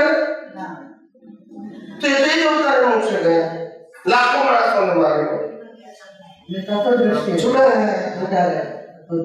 ભાઈ હું અર્જુન છું નહીં, હું અર્જુનને ચલાવનાર નથી. અર્જુન તો કુદરતી રચના છે ને કુદરતી રચના પ્રમાણે કુદરતી કાનૂનથી ચાલે છે. અને હું અર્જુનથી સર્વથા મુક્ત એવો સુધાર્યો છું. અર્જુનનો એક પણ ગુણ મારામાં નથી, મારો એક પણ ગુણ અર્જુનમાં નથી. ગુણે કરી બંને સર્વથા એક છે, અસ્તિત્વ કરી બંને સર્વથા. આ તો સામીપ્ય ભાવને લઈને ભ્રાંતિ ઉત્પન્ન થાય છે. એ તૂટી ગઈ સામીપ્ય ભાવ, જ્યારે સનાતન સત્ય જોયું ત્યારે સમજાય છે. એટલે તૂટી ગયું. પછી કોઈ પુરુષાર્થ જ ના હોય, છૂટાવવાનું એ જ પુરુષાર્થ. હવે પ્રકૃતિનું એનાલિસિસ, પ્રકૃતિનું પ્રતિક્રમણ, પ્રકૃતિનું સામાયિક એ પુરુષાર્થ કહેવાતું નથી. એ ઉદય કરે છે, હોય તો અને ના હોય તો. પણ જ્યારે તમારી પાસે સેપરેશનનું વિઝન નથી ત્યારે પ્રકૃતિના બે ભાગ પર આપણે, એક અતિક્રમણ વાળો, બીજો પ્રતિક્રમણ વાળો. કારણ કે એને પુરુષાર્થ માનો છો. જેમ તમને કોઈ કહે કે તમે જૈન જૈન પૂજા નથી કરતા, એટલે આપણે કાલથી પૂજા શરૂ કરતા એટલે પૂછે કે હા હા હવે પુરુષાર્થ સાચો કરે છે. પણ તમે સિદ્ધાંત ભૂલી જાય કે મનોજન કાયની અવસ્થા માત્ર એટલે અજ્ઞાન રહ્યું અને પુણ્ય પ્રકાશ. અજ્ઞાનનો ઉપયોગ એટલે જ પાપ પુણ્ય અને વિજ્ઞાનનો ઉપયોગ પાપ પુણ્ય થી મોક્ષ. કોન્સેપ્ટ સુધી જાય છે. અજ્ઞાનનો ઉપયોગ એટલે જ પાપ પુણ્ય, એટલે જ મોટું રિલેટિવ સત્ય એ જ અજ્ઞાન, એનાથી જ પાપ પુણ્ય બંધાય છે. પાપ બી બંધાય નથી અને પુણ્ય નથી. બે વસ્તુ, એક વસ્તુ નહીં. અને જો રિલેટિવ સત્ય તમારી દ્રષ્ટિમાંથી ખલાસ થઈ ગયું તો પાપ પુણ્ય સબ્જેક્ટ જ નથી. ખલાસ થઈ ગયો એટલે શું? ખલાસ થયું એટલે કે આપણી દ્રષ્ટિમાં હું કરું છું તે કરે છે, તેવું કરે છે, મારું છે, તેનું છે, તેઓનું છે, આ ખલાસ થઈ ગયું. કારણ કે ફક્ત પાંચ તત્વ સિવાય કશું છે નહીં. આ તો એની પાંચ તત્વોની અવસ્થા છે, મારી અવસ્થા. તો પછી રાજ્યોત્સવનું કારણ શું રહ્યું પછી? અવસ્થા તત્વોની છે, મારી છે જ નહીં. હું તો પોતે ચેતન અને શુદ્ધાત્મક, મારી અવસ્થા કેવી રીતે હોય? પણ ભાઈ કર્મ તો તે બાંધ્યા હતા ને. કુદરત ના પાડે છે કર્મને એક નથી બાંધ્યું, બોલતા નથી. આ તો ભોગવે છે ને કર્મ, એ અહીં નથી બાંધ્યું. પ્રતિસાદ ના પણ ક્યારે બંધાયો? ક્યારે બંધાયો? એ બધા બોડી હતી તો પછી આપણે જવાબદાર છે? બોલતા નથી. તો એ રીતે મેં ચોરી કરી, હું જૂઠું બોલી. પણ આ મશીન છે, આ મશીન છે કે તું એનો કંટ્રોલર છું? આ તો મશીન છે, સેટ થયેલું મશીન, પ્રોગ્રામ કરેલું મશીન છે. એ ગુસ્સો કરે, ચોરી કરે, જૂઠું બોલે, પ્રેમે કરે, દાને આપે, સારું કામ કરે, ખરાબ કામ કરે, પણ આ તો પ્રોગ્રામ કરેલું મશીન છે. શું કરેલું? પ્રોગ્રામ ક્યારે કરેલો? અને અત્યારે શું થાય? પ્રોગ્રામ પ્રમાણે પ્લે થાય છે. તો પ્લેમાં આની જવાબદારી ખરી? બોલતા નથી. સમજાય છે? આ કેવું થયું કે ચંદુભાઈને કીધું કે તમારે રામનો રોલ કરવાનો છે અને કાંતાબેનને કીધું તમારે સીતાનો રોલ કરવાનો છે. બે રોલ કરે છે. રોલ કરતા કરતા હાજા થઈ ગયા. ના સમજાય? એટલે રોલ કીધેલું તમને. એવું કુદરત શું કહે છે? આ રામ ધણીનો રોલ કરવાનો છે તું નથી, પણ આપણે હાજર થઈ ગઈ છે. હું ના નથી રોલ છે ભાઈ. આ મા બાપનો, છોકરાનો, છોકરીનો, પતિ પત્નીનો, બાળકોનો, સંબંધોનો, સત્તાનો, સંપત્તિનો, આ બધા રોલ છે. એમાં કશું સાચું રોલ એટલે શું કે જે પોતે અવસ્થા હોય, ઉત્પન્ન થાય અને નાશ થઈ જાય. રોલની બધી અવસ્થા ઉત્પન્ન થાય, નાશ થાય, ઉત્પન્ન થાય, નાશ થાય, એ બધી અવસ્થા છે. અને અવસ્થા કોણ ઊભી કરે છે? કુદરત. કેમ કરે છે? ગયા અવતારના કર્મનું ફળ. હવે આજે તમે કેટલા જવાબદાર? નહીં જવાબદાર, બિલકુલ જવાબદાર. પણ આ જવાબદાર કરું આપણને તો આખી રાત જાગી આજે તારે પ્રતિક્રમણ કરવાના છે. રાત જાગીને કેમ 10 દિવસ ભૂલ કરી દે આને બધા હું તેમ કાઢી એટલે કે મારો શું ગુનો કર્યો? ગુનો ચંદુલાલે કર્યો, તો ભોગવે બદલ લાવ્યો. તમે જો આ તમે લોજિક જુઓ તો ખ્યાલ આવે. મગરલાલે ભૂલ કરી હતી ગયા અવતારમાં ભાવથી એ બોડીમાં, અને છગનલાલ ભોગવે છે. બોલો કે મારી કોઈ ભૂલ નથી, તો કે કેમ કર્યું છે? બોલો કે મારી પાસે તો શ્વાસ લેવાની શક્તિ નથી, તો એ કેમ કરે છે? એટલે આવું આ ભ્રાંતિનું જ્ઞાન હતું એ રિલેટિવ સત્ય, ને ભ્રાંતિથી મુક્ત જ્ઞાન હતું એ રિયલ સત્ય હતું. કે રિયલ સત્ય બધાને ના મળ્યું એટલે ભ્રાંતિવાળું બધાને મળ્યું, એટલે આ માહોલ તૈયાર થઈ ગયો. શું થઈ ગયું? ભ્રાંતિવાળા જ્ઞાનથી. ભ્રાંતિવાળું જ્ઞાન એક્સેપ્ટ કરવું જલ્દી ઈઝી છે, કારણ કે દેખી શકાય છે ને. તો સાચું જ્ઞાનથી દેખી શકાતું નથી, એટલે એને ડાયજેસ્ટ એક્સેપ્ટ કરતા, ડાયજેસ્ટ થતા, એપ્લિકેશન કરતા, અનુભવ થતા વાર લાગે. અને પેલું તો દેખાય છે કે આ બે ગુસ્સો કર્યો છે, ભૂલ જ કહેવાય એ સમજવું સહેલું છે. હવે આપણે અભિત તપ જે છે અભિત તપ એ પણ આ રિલેટિવ સત્યમાં આવ્યું એક કારણ કે એમાં તો આપણે જોવાનું હોય ને અધિક તપમાં છૂટા ઘણું છે ને એમાં ક્યાં ખાવાનું છે.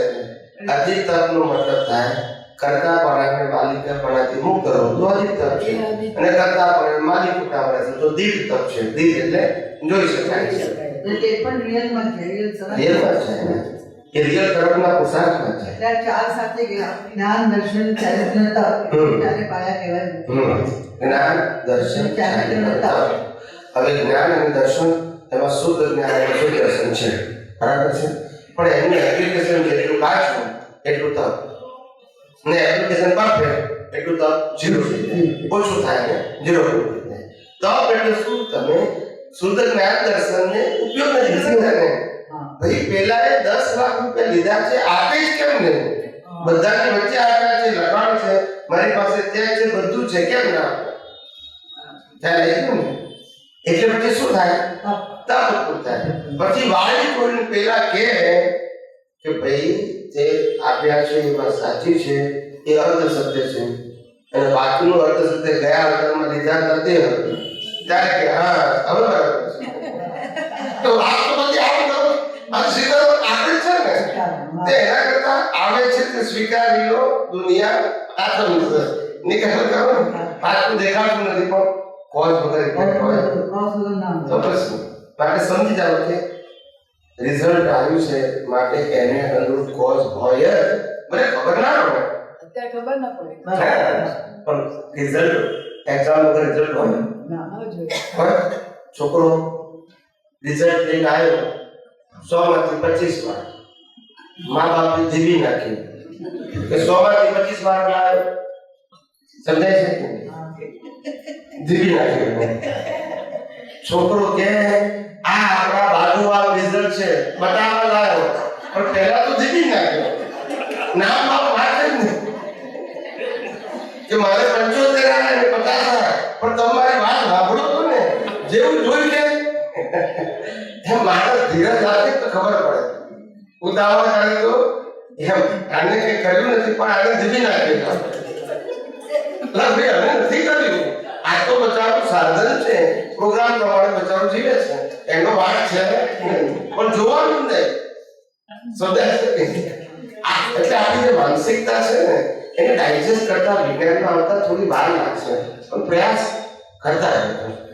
આ છેલ્લું સત્ય છે. શું છે? અનાદિ ઉપર કોઈ સત્ય નથી. આ સનાતન સત્યથી ઉપર બીજું કયું સત્ય હોય? કોઈ સત્ય બાકી તો ખાલી અનુભવ, ઉપયોગ અને અનુભવ. એટલે ભલે 1% 2% 5% જેટલો ઉપયોગ થાય પણ આ કરજો. અને રિલેટિવ સત્યને બંધ ના કરી દેશો. શું કીધું? એ ચાલુ રાખજો, પણ જેટલું સનાતન સત્ય રહે તો પછી રિલેટિવ સત્યને ઉદય કરવાનું કહેવાનું, અને ના રહે તો પુરુષાર્થ કરવાનો. સમજાય છે? એટલે આપણને નુકસાન ના થાય. શું ના થાય? સમજાય છે? બીજા કોને પૂછવું છે? જય સચિદાનંદ. જય જય સચિદાનંદ. અહીંયા બોલો.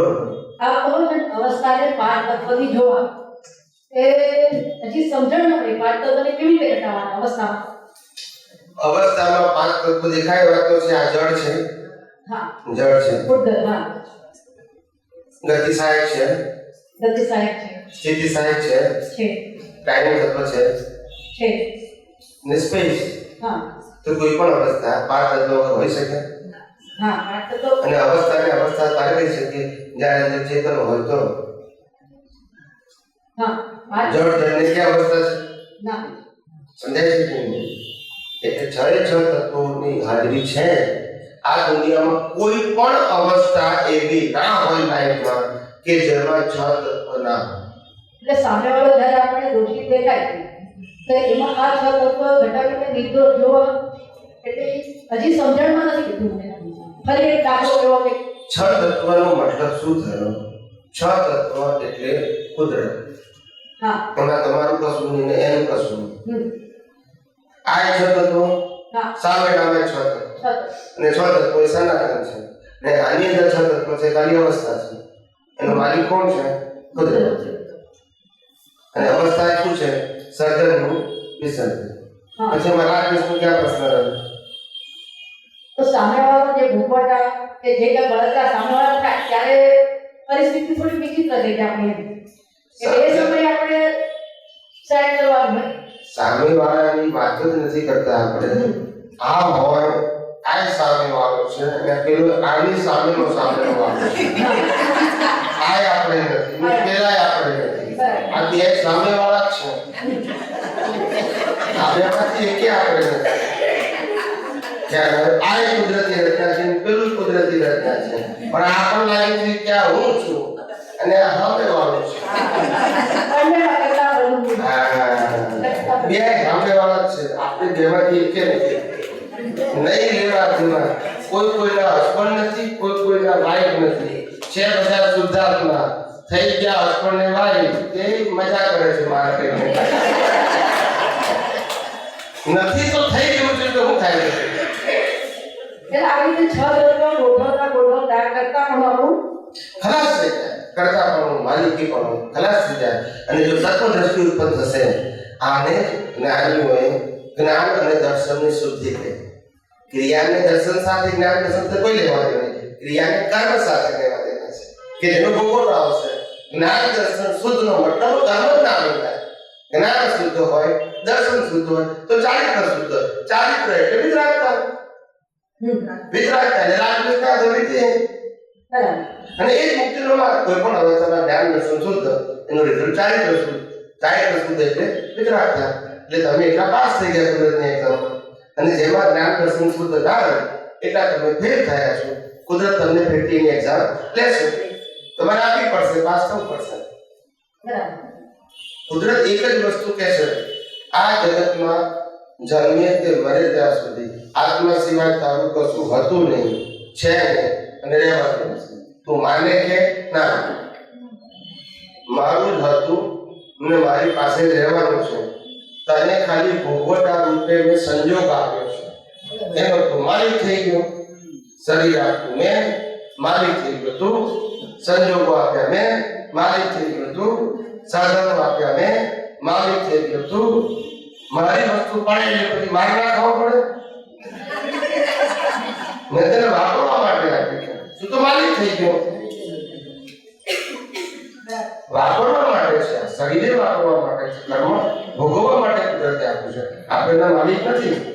અને જ્યાં સંબંધો આપે છે પણ કર્મને ભોગવવા માટે. આપણે માલિક નથી. સાધનો પણ ભોગવવા માટે છે. આપણે માલિક નથી. સમજાય છે? આ શ્વાસ આપે છે કર્મ ભોગવવા માટે. આપણે શ્વાસના માલિક નથી. એક ચીજના આપણે માલિક નથી. આપણે માલિક છીએ ખાલી શાશ્વત એવા શુદ્ધાત્મા. બીજા દશામાં આપણું અસ્તિત્વ 100% નથી. હવે જેટલું આપણને લાગે એટલા આપણે કાચા છે નહીં 100% પણ લાગે છે એટલા આપણે જો કુદરતની એક્ઝામમાં કાચા છે. અને જેટલા કાચા છે તો કુદરત ભેટી એક્ઝામ લેશે. પાકા તો થવું જ પડશે જો મોક્ષે જવું હોય તો. બીજો કોઈ રસ્તો નથી. આમાં સગવડિયું જ્ઞાન નહીં ચાલે. કેવું નહીં ચાલે? એક મહાત્મા મને કે અમે તમારી જેમ નાના હોત ને દાદા મળ્યા હોત ને તો આપતો પુત્ર થાત છે. હવે તમારી શું ભાવના છે? હું મારે આપતો પુત્ર નથી થયો. મારી ભાવના નથી. સમજાય છે? થઈ ગયો થવું નથી મારે. સમજાય છે? મારી ભાવના એ છે હું જે છું તે થઈ ગયો. સમજાય છે? મારે આ નથી થયું. શું કે તમારે મહાવીર જેવા નથી થયું, રામ જેવા નથી થયું, કૃષ્ણ જેવા. કૃષ્ણને એવું લાગે છે કે મારા જેવા થયું છે તો હું શું કામ એના થયો છું? હું શુદ્ધાત્મા છું તે ના થયો. તે રામકૃષ્ણ મારું જોતું પાછું બળવાનું ને પાછું રામકૃષ્ણ મારું જોઈને પાછું બળવાનું છે. એને કરતા ના મળે ના થતું. ના મળે હું પોતે જ છું તે ના થયું. તે પાછું કોઈના જેવા થયું. એટલે મેં સુધારો કર્યો કે હું મહાવીર ભગવાન જેવો શુદ્ધાત્મા, કૃષ્ણ ભગવાન જેવો શુદ્ધાત્મા, હું રામ ભગવાન જેવો શુદ્ધાત્મા છું, હું સિમંદર સ્વામી જેવો શુદ્ધાત્મા છું. એમાં કરેક્શન કર્યું. હું સિમંદર સ્વામીની અંદર રહેલા શુદ્ધાત્મા જેવો શુદ્ધાત્મા છું. હું મહાવીરની અંદર રહેલા શુદ્ધાત્મા જેવો શુદ્ધાત્મા છું. હું કૃષ્ણની અંદર રહેલા શુદ્ધાત્મા જેવો, હું કૃષ્ણ જેવો શુદ્ધાત્મા નથી. કૃષ્ણની અંદર રહેલા શુદ્ધાત્મા જેવો હું શુદ્ધાત્મા. સમજાય છે? પાછું પ્રકૃતિની વાત આવી જાય પાછી. ખ્યાલ આવ્યો ને? એટલે જ્ઞાની પુરુષનો આશય ક્લિયર હોય, પણ આ પ્રેઝન્ટેશન આવું થઈ ગયું એટલે પરંપરામાં પછી બધા એમ કે દાદા ગ્રામ કરતું મારી જેવા થવાનું છે. કીધું ના કીધું ગ્રામ જેવો સુધાર્થમાં તો આ ગ્રામ શું શુદ્ધાત્માની વાત કરી છે, પ્રકૃતિની વાત નથી કરી. તમને હું રામ જેવો શુદ્ધાત્મા, હું કૃષ્ણ જેવો શુદ્ધાત્મા છું એટલે શું થઈ ગયું? કૃષ્ણની અંદર એક ક્લેરિફિકેશન ના થાય ત્યાં સુધી કૃષ્ણ શુદ્ધાત્મા છે એવું પ્રેઝન્ટેશન થઈ જાય. હા, એટલે સમજણ જ બાકી શુદ્ધાત્મા છું એટલે અંદર રહેલા શુદ્ધાત્મા જેવો. પણ એટલે આપણે ખુલાસો ના કરીએ તો આવું થાય. 2-5 પેઢી પછી તો આ જ થવાનું. આજે લોકોને શું લાગે છે? દાદા ભગવાને લાખો વખત કીધું, ઓડિયો વિડીયોમાં આવ્યું, વાસ્તવવાણીમાં આવ્યું, તોય રીતે પણ કોટ ટોપીવાળા દાદા ભગવાનને માર્યું, અંદર બેઠેલા નહીં. એ કે અંદર બેઠેલા હતો, આપણે કુંભાર બનાવ્યું. હવે મેં એ ઉત્તર એમને 1000 વખત કીધું કે આ જ્ઞાની પુરુષ છે, એમ પટેલ છે, બાદરણના પટેલ છે, ક્યાં આવે ને તમારી જેમ જીવન જીવે છે, કોઈ ડિફરન્સ નથી. દાદા ભગવાન છે કે 14 લોકનો નાથ છે, જેનું ઐશ્વર્ય પ્રગટ થયું છે ને ઐશ્વર્ય કારણે અમે તમને આ જ્ઞાન દ્રષ્ટિ આપી શકીએ છીએ. એ અંદર રહેલા દાદા ભગવાન અમે પોતે આમ કહીએ છીએ. સમજાય છે? કેટલું કહે છે પોતે ક્લિયર કટ કહે છે, ખ્યાલ છે કોણ? પણ આપણી દ્રષ્ટિ જે સેટ થઈ ગઈ હોય એને એ શું કરે કોણ? એટલે જ્ઞાન એટલે જ હું કહું છું કે આ પહેલી પેઢીમાં આવું હોય તો બીજી ત્રીજી ચોથી પેઢીમાં શું થશે? આ બધા ધર્મો આમ તો અપગ્રહ થઈ ગયા, આમ જ થઈ ગયા. મૂળ વસ્તુ જ ખલાસ થઈ. મૂળ પુરુષે જુદું કીધું, પરંપરામાં જુદું કહેવાય ગયું, અને પછી એનું ઘરે ચાલે. પછી એક વાર જે સોફ્ટવેરમાં ભૂલ થઈ ગઈ પછી બદલાય નહીં. પછી તો અલ્લાહ કી કોણે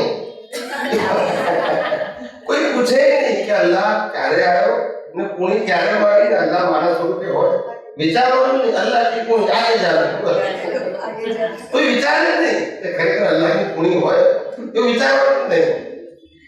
આ પરંપરા ચાલે છે. એ દાદા ભગવાન શું કહેતા હતા કે અલ્લાહ કી કોણી એટલે શું? એક વખત છે ને પેલો આપણે બકરીદનો દિવસ હતો, તો બકરીદના દિવસે બધા જ મુસલમાનો નમાઝ પઢવા જાય. એ લોકોનો મોટો દિવસ કે બધા જ મુસલમાનો જાય. આડે દિવસે જાય કે ના જાય, પણ એ દિવસે તો ત્યાં જ જાય. આ દિવસે બહાર જ પડે, નમાઝ ઘરમાં પડે, રસ્તામાં પડે, ગમે ત્યાં પડે. પણ આ મોટા દિવસે તો બધા મસ્જિદમાં જ જાય, જેમ આપણે ટેમ્પલમાં જઈએ. હવે મસ્જિદ નાની હતી કે જેમાં 25-30 માણસ બેસે એટલી મસ્જિદ, અને ગામના સંખ્યા મુસલમાનોની 500 ની. હવે શું કરવું? એટલે બધા લાઈનમાં ઉભા હતા. શું ઉભા હતા કે ભાઈ પેલા 25 નીકળે તો બીજા 25 જાય, પેલા 25 નીકળે તો બીજા 25 જાય. તે લાઈનમાં ઉભા હતા બધા 500 જણા, અને અંદર 25 નમાઝ પઢતા હતા. તો આગળ એક હટ્ટો કટ્ટો માણસ હતો. કેવું હટ્ટો કટ્ટો માણસ? તેને બગાસ પાડ્યો. તો પેલા કોણ વાગ્યું પાછું? પેલો એ કોણ કોણ લગાડતા કે અલ્લાહ કી કોણ આજ આવે છે, અલ્લાહ કી કોણ છે સુધી પહોંચી ગઈ. તો અલ્લાહ આવ્યો ત્યારે કોઈ મારે નહીં એ પૂછવાનું જ નહીં, આજે જ આવે. આવું એટલે આ જગત આખું આવું અલ્લાહ કી કોણ જેવું કોઈ વિચારતું જ નથી, કોઈ વિચારતું નથી, બધું મિકેનિકલ. એટલે અમે કહીએ છીએ કે આ જગતનું સનાતન સત્ય સમજો તો તમે આ ભ્રાંતિઓમાંથી બહાર નીકળો. બાકી એક ભ્રાંતિ, બીજી ભ્રાંતિ, ત્રીજી ભ્રાંતિ લોકો આઘાત કરશે અને તમે નહીં બહાર નીકળી શકો. જો સનાતન સત્યનું વિઝન નહીં હોય તો ભ્રાંતિનો ઉમેરા કરશો અને પછી લાગે કે હવે મારે છૂટવું છે. નહીં છૂટાય. ઓપ્શન છે જ નહીં. એક ભ્રાંતિ કાઢો, બીજી ભ્રાંતિ ઉમેરો, એક ભ્રાંતિ કાઢો, બીજી ભ્રાંતિ ઉમેરો. જ્યાં સુધી સનાતન સત્ય નહીં સમજાય ત્યાં સુધી ભ્રાંતિઓ બદલાયા કરશે, પણ ભ્રાંતિ માંથી નીકળાશે નહીં. આ બધી વાતો જેમ છે તેમ ક્યારે સમજાશે? જ્યારે આ વિજ્ઞાન સમજાશે તો. માટે હું વિજ્ઞાન ઉપર વારંવાર વાત ને આ વિજ્ઞાન મારું નથી, મેં બનાવેલું નથી, આ તો યુનિવર્સલ ટ્રુથ છે. સમજાય છે? જે સનાતન સત્ય છે એ જ તમારે સમજવાનું છે, ઉપયોગ કરવાનો છે, અનુભવ કરવાનો છે. સમજાય છે? બોલો શું પૂછવું છે? હા બીજા કોઈને પૂછો તો કહેજો પાછા. આપે કહ્યું ને કે મનુષ્ય ભવમાં બધી ગતિના કર્મ બંધાયેલા છે. તો નારકી છે, દેવગતિ છે, બધા સમીપન છે, મનવાળા જીવો છે. તો મનવાળા જીવો તો કર્મ ના બાંધી શકે. જેને મન છે એટલે એના ભાવ બી ભરશે, બધું રાગ દ્વેષ બી ભરશે, તો એ કર્મ કેમ નથી બંધાતા? એ બધાને મન છે ને એ ફિક્સ થયેલું હોય, ભોગવટા પૂરતું મન હોય, પુરુષાર્થ મન ના હોય, એ ડિસ્ચાર્જ હોય. દેવોને ડિસ્ચાર્જ મન હોય, નરગતિમાં ડિસ્ચાર્જ મન હોય, પાપ ભોગવવાનું મન, પુણ્ય ભોગવવાનું મન, પશુઓનીમાં પાસવતા ભોગવવાનું મન. બસ એ મનુષ્યમાં બે મન છે, એક ડિસ્ચાર્જ અને બીજું ચાર્જ. અને અનલિમિટેડ બી છે. અનલિમિટેડ એટલે પેલામાં છે મન પણ ડિસ્ચાર્જ કર્મ ભોગવવા પૂરતું ના. સમજાય છે? એટલે દેવોને મનુષ્ય બહુ ઝંખે છે. હા હા સમજાય છે? હા વ્યવહારથી રિલેટિવ શક્તિથી આપણા કરતા સુપીરિયર કહેવાય, રિલેટિવ શક્તિથી. પણ આધ્યાત્મિક દ્રષ્ટિએ મનુષ્ય સુપીરિયર છે, મનુષ્ય ગતિ સુપીરિયર છે મોક્ષે જવા માટે. હા ત્યાંથી જવાય ના નહીં. ગમે એટલી ઊંચી દેવલો ગતિ હોય તો અનુત્તર વાસી જેવો હજુ સુધી પોતાનું જ્ઞાન હાથે ઉપયોગ કરી શકાય, પોતાની રીતે ડેવલપ કાંઈ ન કરી શકશે. કશું જ નહીં. અનુત્તર વિમાન એટલે બધા સંકેત ધારી દેવું હા પડે. પછી ત્યાંથી મોક્ષ જ જવા લાગ્યા. હા પણ અહીંયા આવી જવું પડે, ત્યાંથી ના જવાય. અહીંયા આવીને જાય પણ એ લોકોને પણ ત્યાં આગળ ખાલી પુણ્ય ભોગવવાનું, હાઈ ક્વોલિટી. કેવું? પુણ્ય ભોગવવાનું. High quality. તો આ ચારે ચાર ગતિના અહીંયા જ ગતિ થઈ જાય ને મનુષ્ય. અહીંથી હવે જે દેવો અસંખ્ય મરે છે એમાંથી દેવો અસંખ્ય મરે એમાંથી એકાદ જીવ જ મનુષ્ય થાય, બાકી તો બધા એક એવું અસંખ્ય મળે સમજ ન પડે. દેવો અસંખ્ય મરે અસંખ્ય મળે સોરી. હા. એની સામે એક કે બે જીવ જ મનુષ્ય ગતિમાં, બાકીના બધા એક જીવમાં જ ચાલ્યા રહે છે. જેમ કે પાણીના વાવ કાંઈ નદીઓ કાંઈ, તો એ કઈ રીતે? એવું નિયમથી નથી. એટલે એવું મેં વાંચ્યું છે ખાલી. બરાબર છે. હા. એવું નિયમથી નથી. જેને જેવા કર્મ ભોગવ્યા હોય તેને તે પ્રમાણે જવું પડે. કર્મનું ભોગવટનું નીચેથી ઉપર કરે છે. હા મેં 5 ભવના કર્મ એક ભવમાં બાંધ્યા હોય તો પહેલા લોએસ્ટ નરગતિ હોય તો તેનું ત્યાં ભોગવવું પડે, પછી પશુઓની આવે, ત્યાર પછી નરગતિ આવે, અને ત્યાં દેવલોક આવે, ત્યાર પછી છેલ્લું 5મો ભવમાં મનુષ્યનો આવે. સમજાય છે? તો આવી રીતે આવે છે. તો ચારે ગતિનું આયુષ્ય પણ અહીંયા જ નક્કી કરે છે. અહીંયા આયુષ્ય પણ સમજાય છે? હા સમજાય છે મારું? ચારે ગતિનું આયુષ્ય પણ અહીંયા નક્કી કરી દેશે. અહીંયા જ થાય. મનુષ્યની અંદર કુદરતે ઓછામાં ઓછા એક ભવની અને વધારે એક ભવમાં 8 ભવ બાંધવાની ક્ષમતા આપી છે. હવે કેટલા બાંધો છો એ ડિપેન્ડ છે, પણ તમારી કેપેસિટી આટલી છે, ઓછામાં ઓછું એક ભવ અને વધારે 8 ભવ. તો આમ કહેવાય છે કે આયુષ્ય કરતા આખા ભવમાં એક વાર બંધાય. તો પછી આટલા બધા ભવોનો પણ આયુષ્ય કર્મ કેવી રીતે બાંધી રહેશે? હા એ વાત સાચી છે કે ભાઈ આટલા બધા ભવના કેમ બંધાઈ ગયા? એટલે કે આ આટલા બધા ભવના આયુષ્ય કર્મમાં મનુષ્ય ભવ એક જ બંધાય, બરાબર. બાકીના ભવ બીજા હોય. હા. એ બીજા ભવોને ભોગવટો કહેવાય. એની અંદર સર્જન વિસર્જન નથી. શું નથી? સર્જન. આદિ વિસર્જન છે. હા વિસર્જન છે. એટલે એ ભવને કાઉન્ટ નથી કરવામાં આવતા. મનુષ્ય ભવને જ કાઉન્ટ કરવામાં આવે, કારણ કે ત્યાં પુરુષાર્થ કરી શકે છે. અજ્ઞાન કે જ્ઞાનનો બીજે તો બધે ઠેકાણે મિકેનિકલ લાઈફ છે. કેવી લાઈફ છે? મિકેનિકલ લાઈફ છે. મિકેનિકલ નો મતલબ ખાલી મિકેનિકલ જીવવાનું, અંદર કશું પુરુષાર્થ ના થાય, આઉટપુટ કશું જ નહીં. દેવલોકમાં 10 લાખ વર્ષ પૂરા કરો, કશું આઉટપુટ નહીં, હા કશું સર્જન નહીં, પાપે નહીં, પુણ્ય નહીં, આધ્યાત્મિક ડેવલપમેન્ટ નહીં, ધાર્મિક પુણ્ય નહીં, કશું જ થાય નહીં. તો દેવગતિમાં મિથ્યાથી દેવોનું પણ મિથ્યાત્વ પણ કેટલું ગાઢ હોય છે.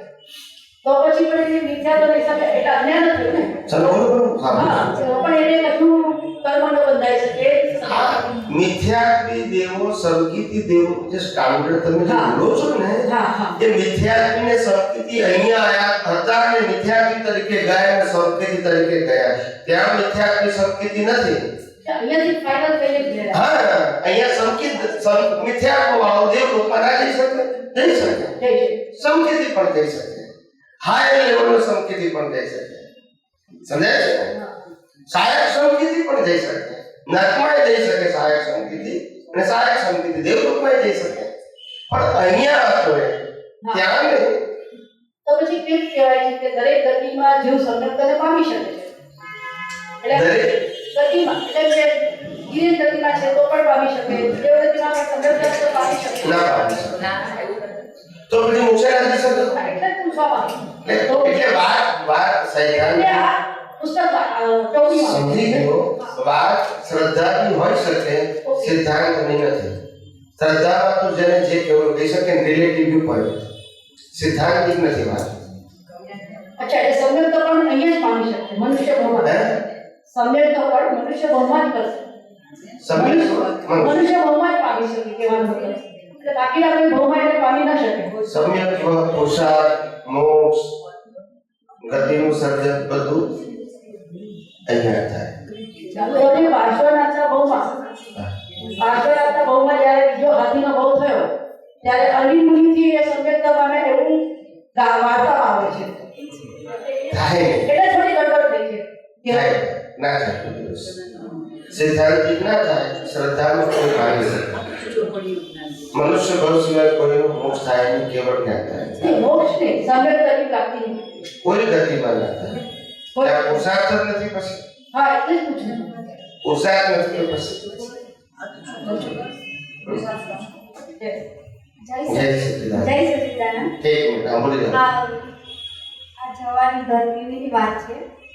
આપણે આ જવાનું છે, આપણે બધું તો મૂકી જવાનું છે, આપણી સાથે આવે શું આવશે તો રિલેટિવમાં બી આપણે અમુક રહી જશે સારું.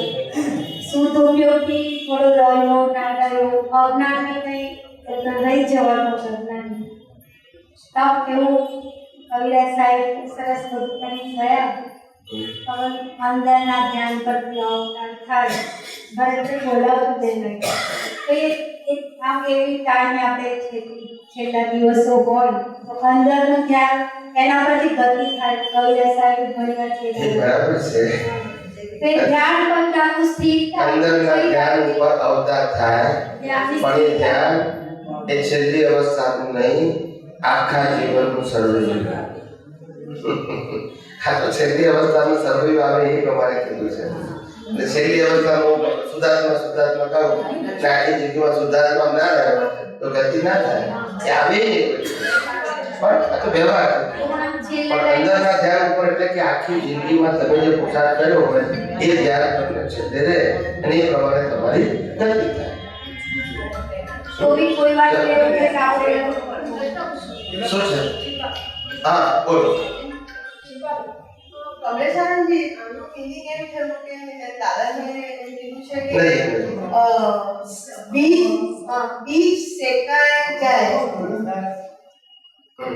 એ એનો meaning થયો આમ. હા, એટલે તમે તત્વદ્રષ્ટિથી જુઓ તો બીજ શેકાઈ જાય. જ્ઞાનાગ્નિથી કર્મો ભસ્મીભૂત થઈ જાય. બરાબર છે? જ્ઞાનાગ્નિ એટલે શું? બે પ્રકારની અજ્ઞાની મનુષ્ય પાસે છે. એક અજ્ઞાનની અગ્નિ અને બીજું જ્ઞાનની અગ્નિ. અજ્ઞાનની અગ્નિથી સંસાર ઉભો થાય, જ્ઞાનાગ્નિથી કર્મો ભસ્મીભૂત થઈ જાય.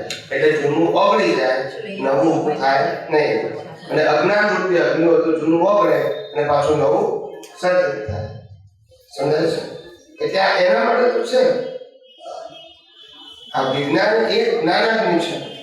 શું છે? ઊભું જ ના થાય, વિસર્જન થાય, સર્જન ના થાય. ખ્યાલ આવ્યો? આનાથી જ ભસ્મીભૂત થાય. સમજાય છે?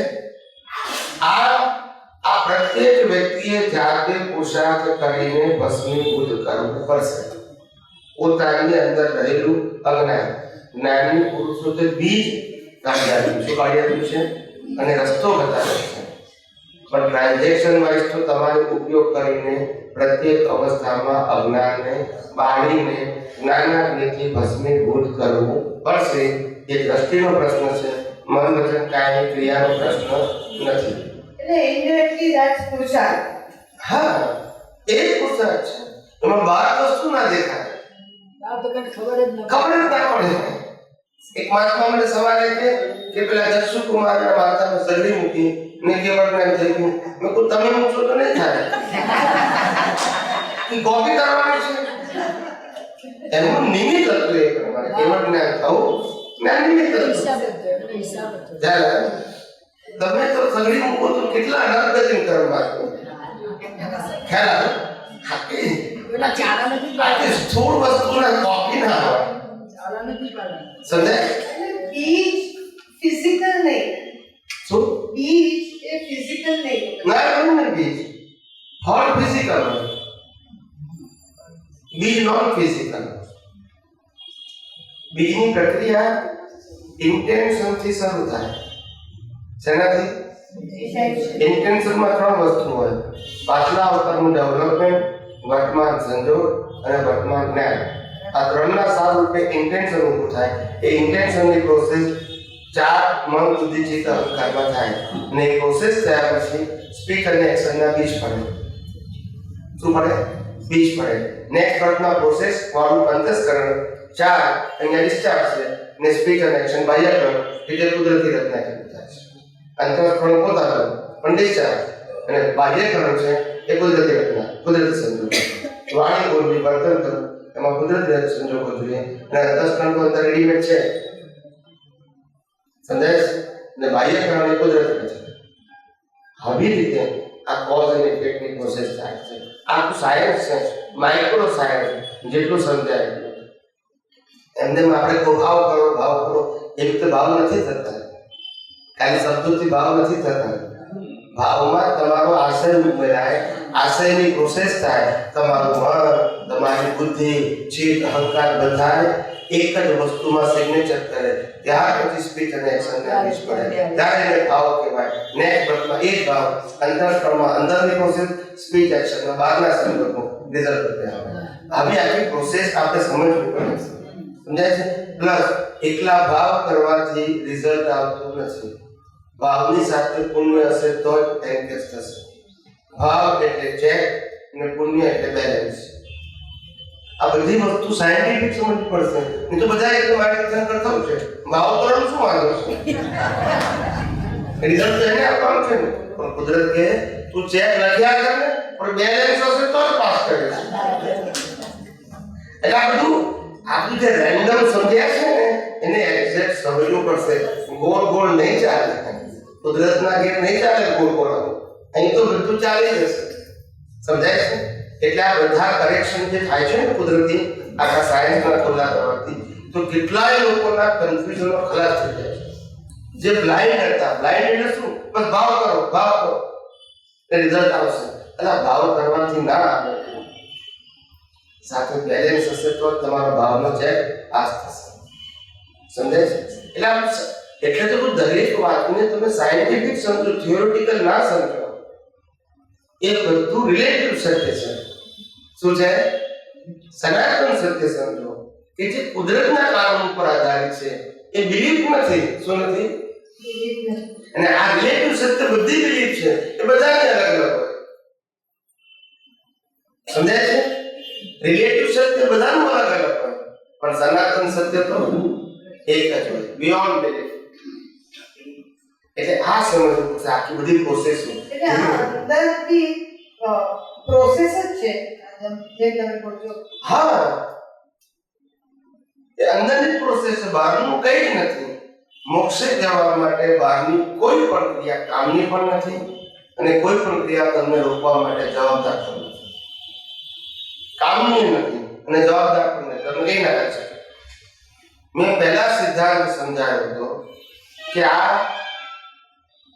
જન્મ મરણ જે છે એ 8 પ્રકારના કર્મોથી ચાલે છે. કેટલા પ્રકારના? એ 4 પ્રકારના કર્મોના 2 ભાગ: ઘાતી કર્મ અને અઘાતી કર્મ. એમાં ઘાતી કર્મ એટલે કે આત્માની અનંત શક્તિઓનો ઘાત કરતા, એટલે એને ઘાતી કીધું. અઘાતી કર્મ એટલે આત્માની એક પણ શક્તિનો ઘાત ના કરે પણ મન વચન કાયાથી ભોગવવાના કર્મ, ચાર્જ થયેલા શું થઈ જાય? ડિસ્ચાર્જ થઈ જાય. પછી કેરી ફોરવર્ડ થાય નહીં. પણ આ ઘાતી કર્મો birth to birth carry forward થાય. એ ડિસ્ટ્રોય થાય જ્યાં સુધી અજ્ઞાન નાશ નહીં કરો ત્યાં સુધી એનું અસ્તિત્વ રહેશે લાભ અવતાર સુધી. અને અઘાતી કર્મ તો ગયા અવતારનું ચાર્જ આ અવતારમાં ડિસ્ચાર્જ. એટલે ઘાતી કર્મ મોક્ષ માર્ગ માટે અથવા કેવળ જ્ઞાન માટે બાધક નથી, પણ અઘાતી કર્મો છે. એ કયા છે? જ્ઞાન આવરણ, દર્શન આવરણ, મોહની અને અંતઃ કર્મ. આ ચાર કર્મો કે જે મન વચન કાયથી ભોગવાતા નથી એ મોક્ષ માર્ગ માટે બાધક છે. એ કેવળ જ્ઞાન માટે બાધક છે. એ આત્માની અનુભૂતિ માટે બાધક છે. પણ જે મન વચન કાયથી ભોગવી છે નામ કર્મ, ગોત્ર કર્મ, વેદનીય કર્મ, આયુષ્ય કર્મને કેવળ જ્ઞાન સાથે લેવા દેવા જ નથી. એ પણ છે, પરાયું છે કાઈન્ડ ઓફ. એ કેવળ જ્ઞાનનો વિષય જ નથી. એ તમે સર્જન કર્યું છે, કુદરત વિસર્જન કરે છે ને કુદરત જે છે એમાં તમે 1% જવાબદાર નથી. કારણ કે સાધન મારા, સંજોગો મારા, હિસાબ મારા, તમારી જવાબદારી જ નથી. પણ આપણે તમને આગળથી નીકળે મેં કર્યું, મારું છે એટલે પાછા જવાબદાર થાય છે. એવું કેમ કહીએ છે? મિથ્યા જ્ઞાન, મિથ્યા દર્શન અને મૂળ જ્ઞાન. એટલે પાછું કરવાનું ક્યાં છે? આને કશું કરવાનું છે જ નહીં. કરી શકો એમ પણ નથી. સમજાય છે? ને 4 પ્રકારના ઘાતી કર્મ છે. એ આત્માના અનુભૂતિ માટે જવાબદાર છે. ને એનો જ્યાં સુધી ઘાત નહીં થાય એનો ઘાત કરવો એટલે અજ્ઞાનનો નાશ કરવો. આ ચારેયનું અસ્તિત્વ અજ્ઞાનતાને કારણે છે. મિથ્યા જ્ઞાન એ પણ અજ્ઞાન, મિથ્યા દર્શન એ પણ અજ્ઞાન, અને મોહની કર્મ એ પણ અજ્ઞાન. હા, સમજાય છે?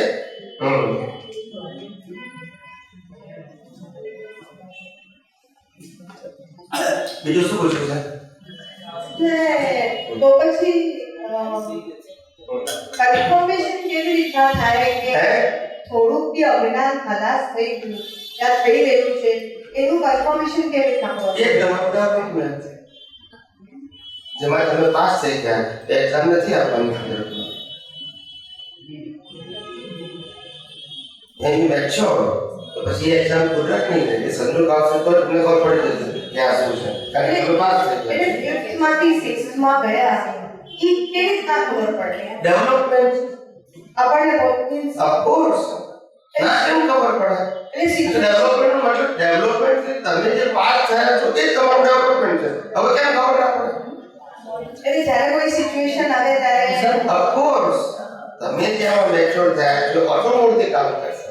જેમાં ફિટ થયા છો એમાં અજ્ઞાન પ્રેઝન્ટ થશે. ના ખબર પડે તો પછી એનો મતલબ જ નહીં ને. સમજાય છે? તમને ના ખબર તો કોને ખબર પડે? હું ડેવલપ થયો, મને ખબર ના પડે કોણ ખબર પડે? પુરુષાર્થ મારે કરવાનો છે. એટલે ડેવલપમેન્ટ એ જ તમારી કેપિટલ છે. અને carry forward birth a level of your development છે. એટલે તમને સમજાઈ જાય વાત. સમજાય છે? દાદા નથી કહેતા કે આ બધા માઇનસ માર્ક વાળા છે એટલે સમજાય ને. માણસ તો માણસ નથી, દેખાવમાં ફેર નથી, પણ ડેવલપમેન્ટ નથી ને. સમજાય છે કે નહીં? એટલે વાત સમજાય નહીં. હું કહું કઈ ને સમજે કઈ. સમજાય છે? એટલે તો દાદાએ મેં પદમાં શું કહ્યું? કવિરાજે ધીરજનું દેવાનું જોઈ સમય વર્તનાર છે, પહેલા મોક્ષ દઈને પછી પાયા છે.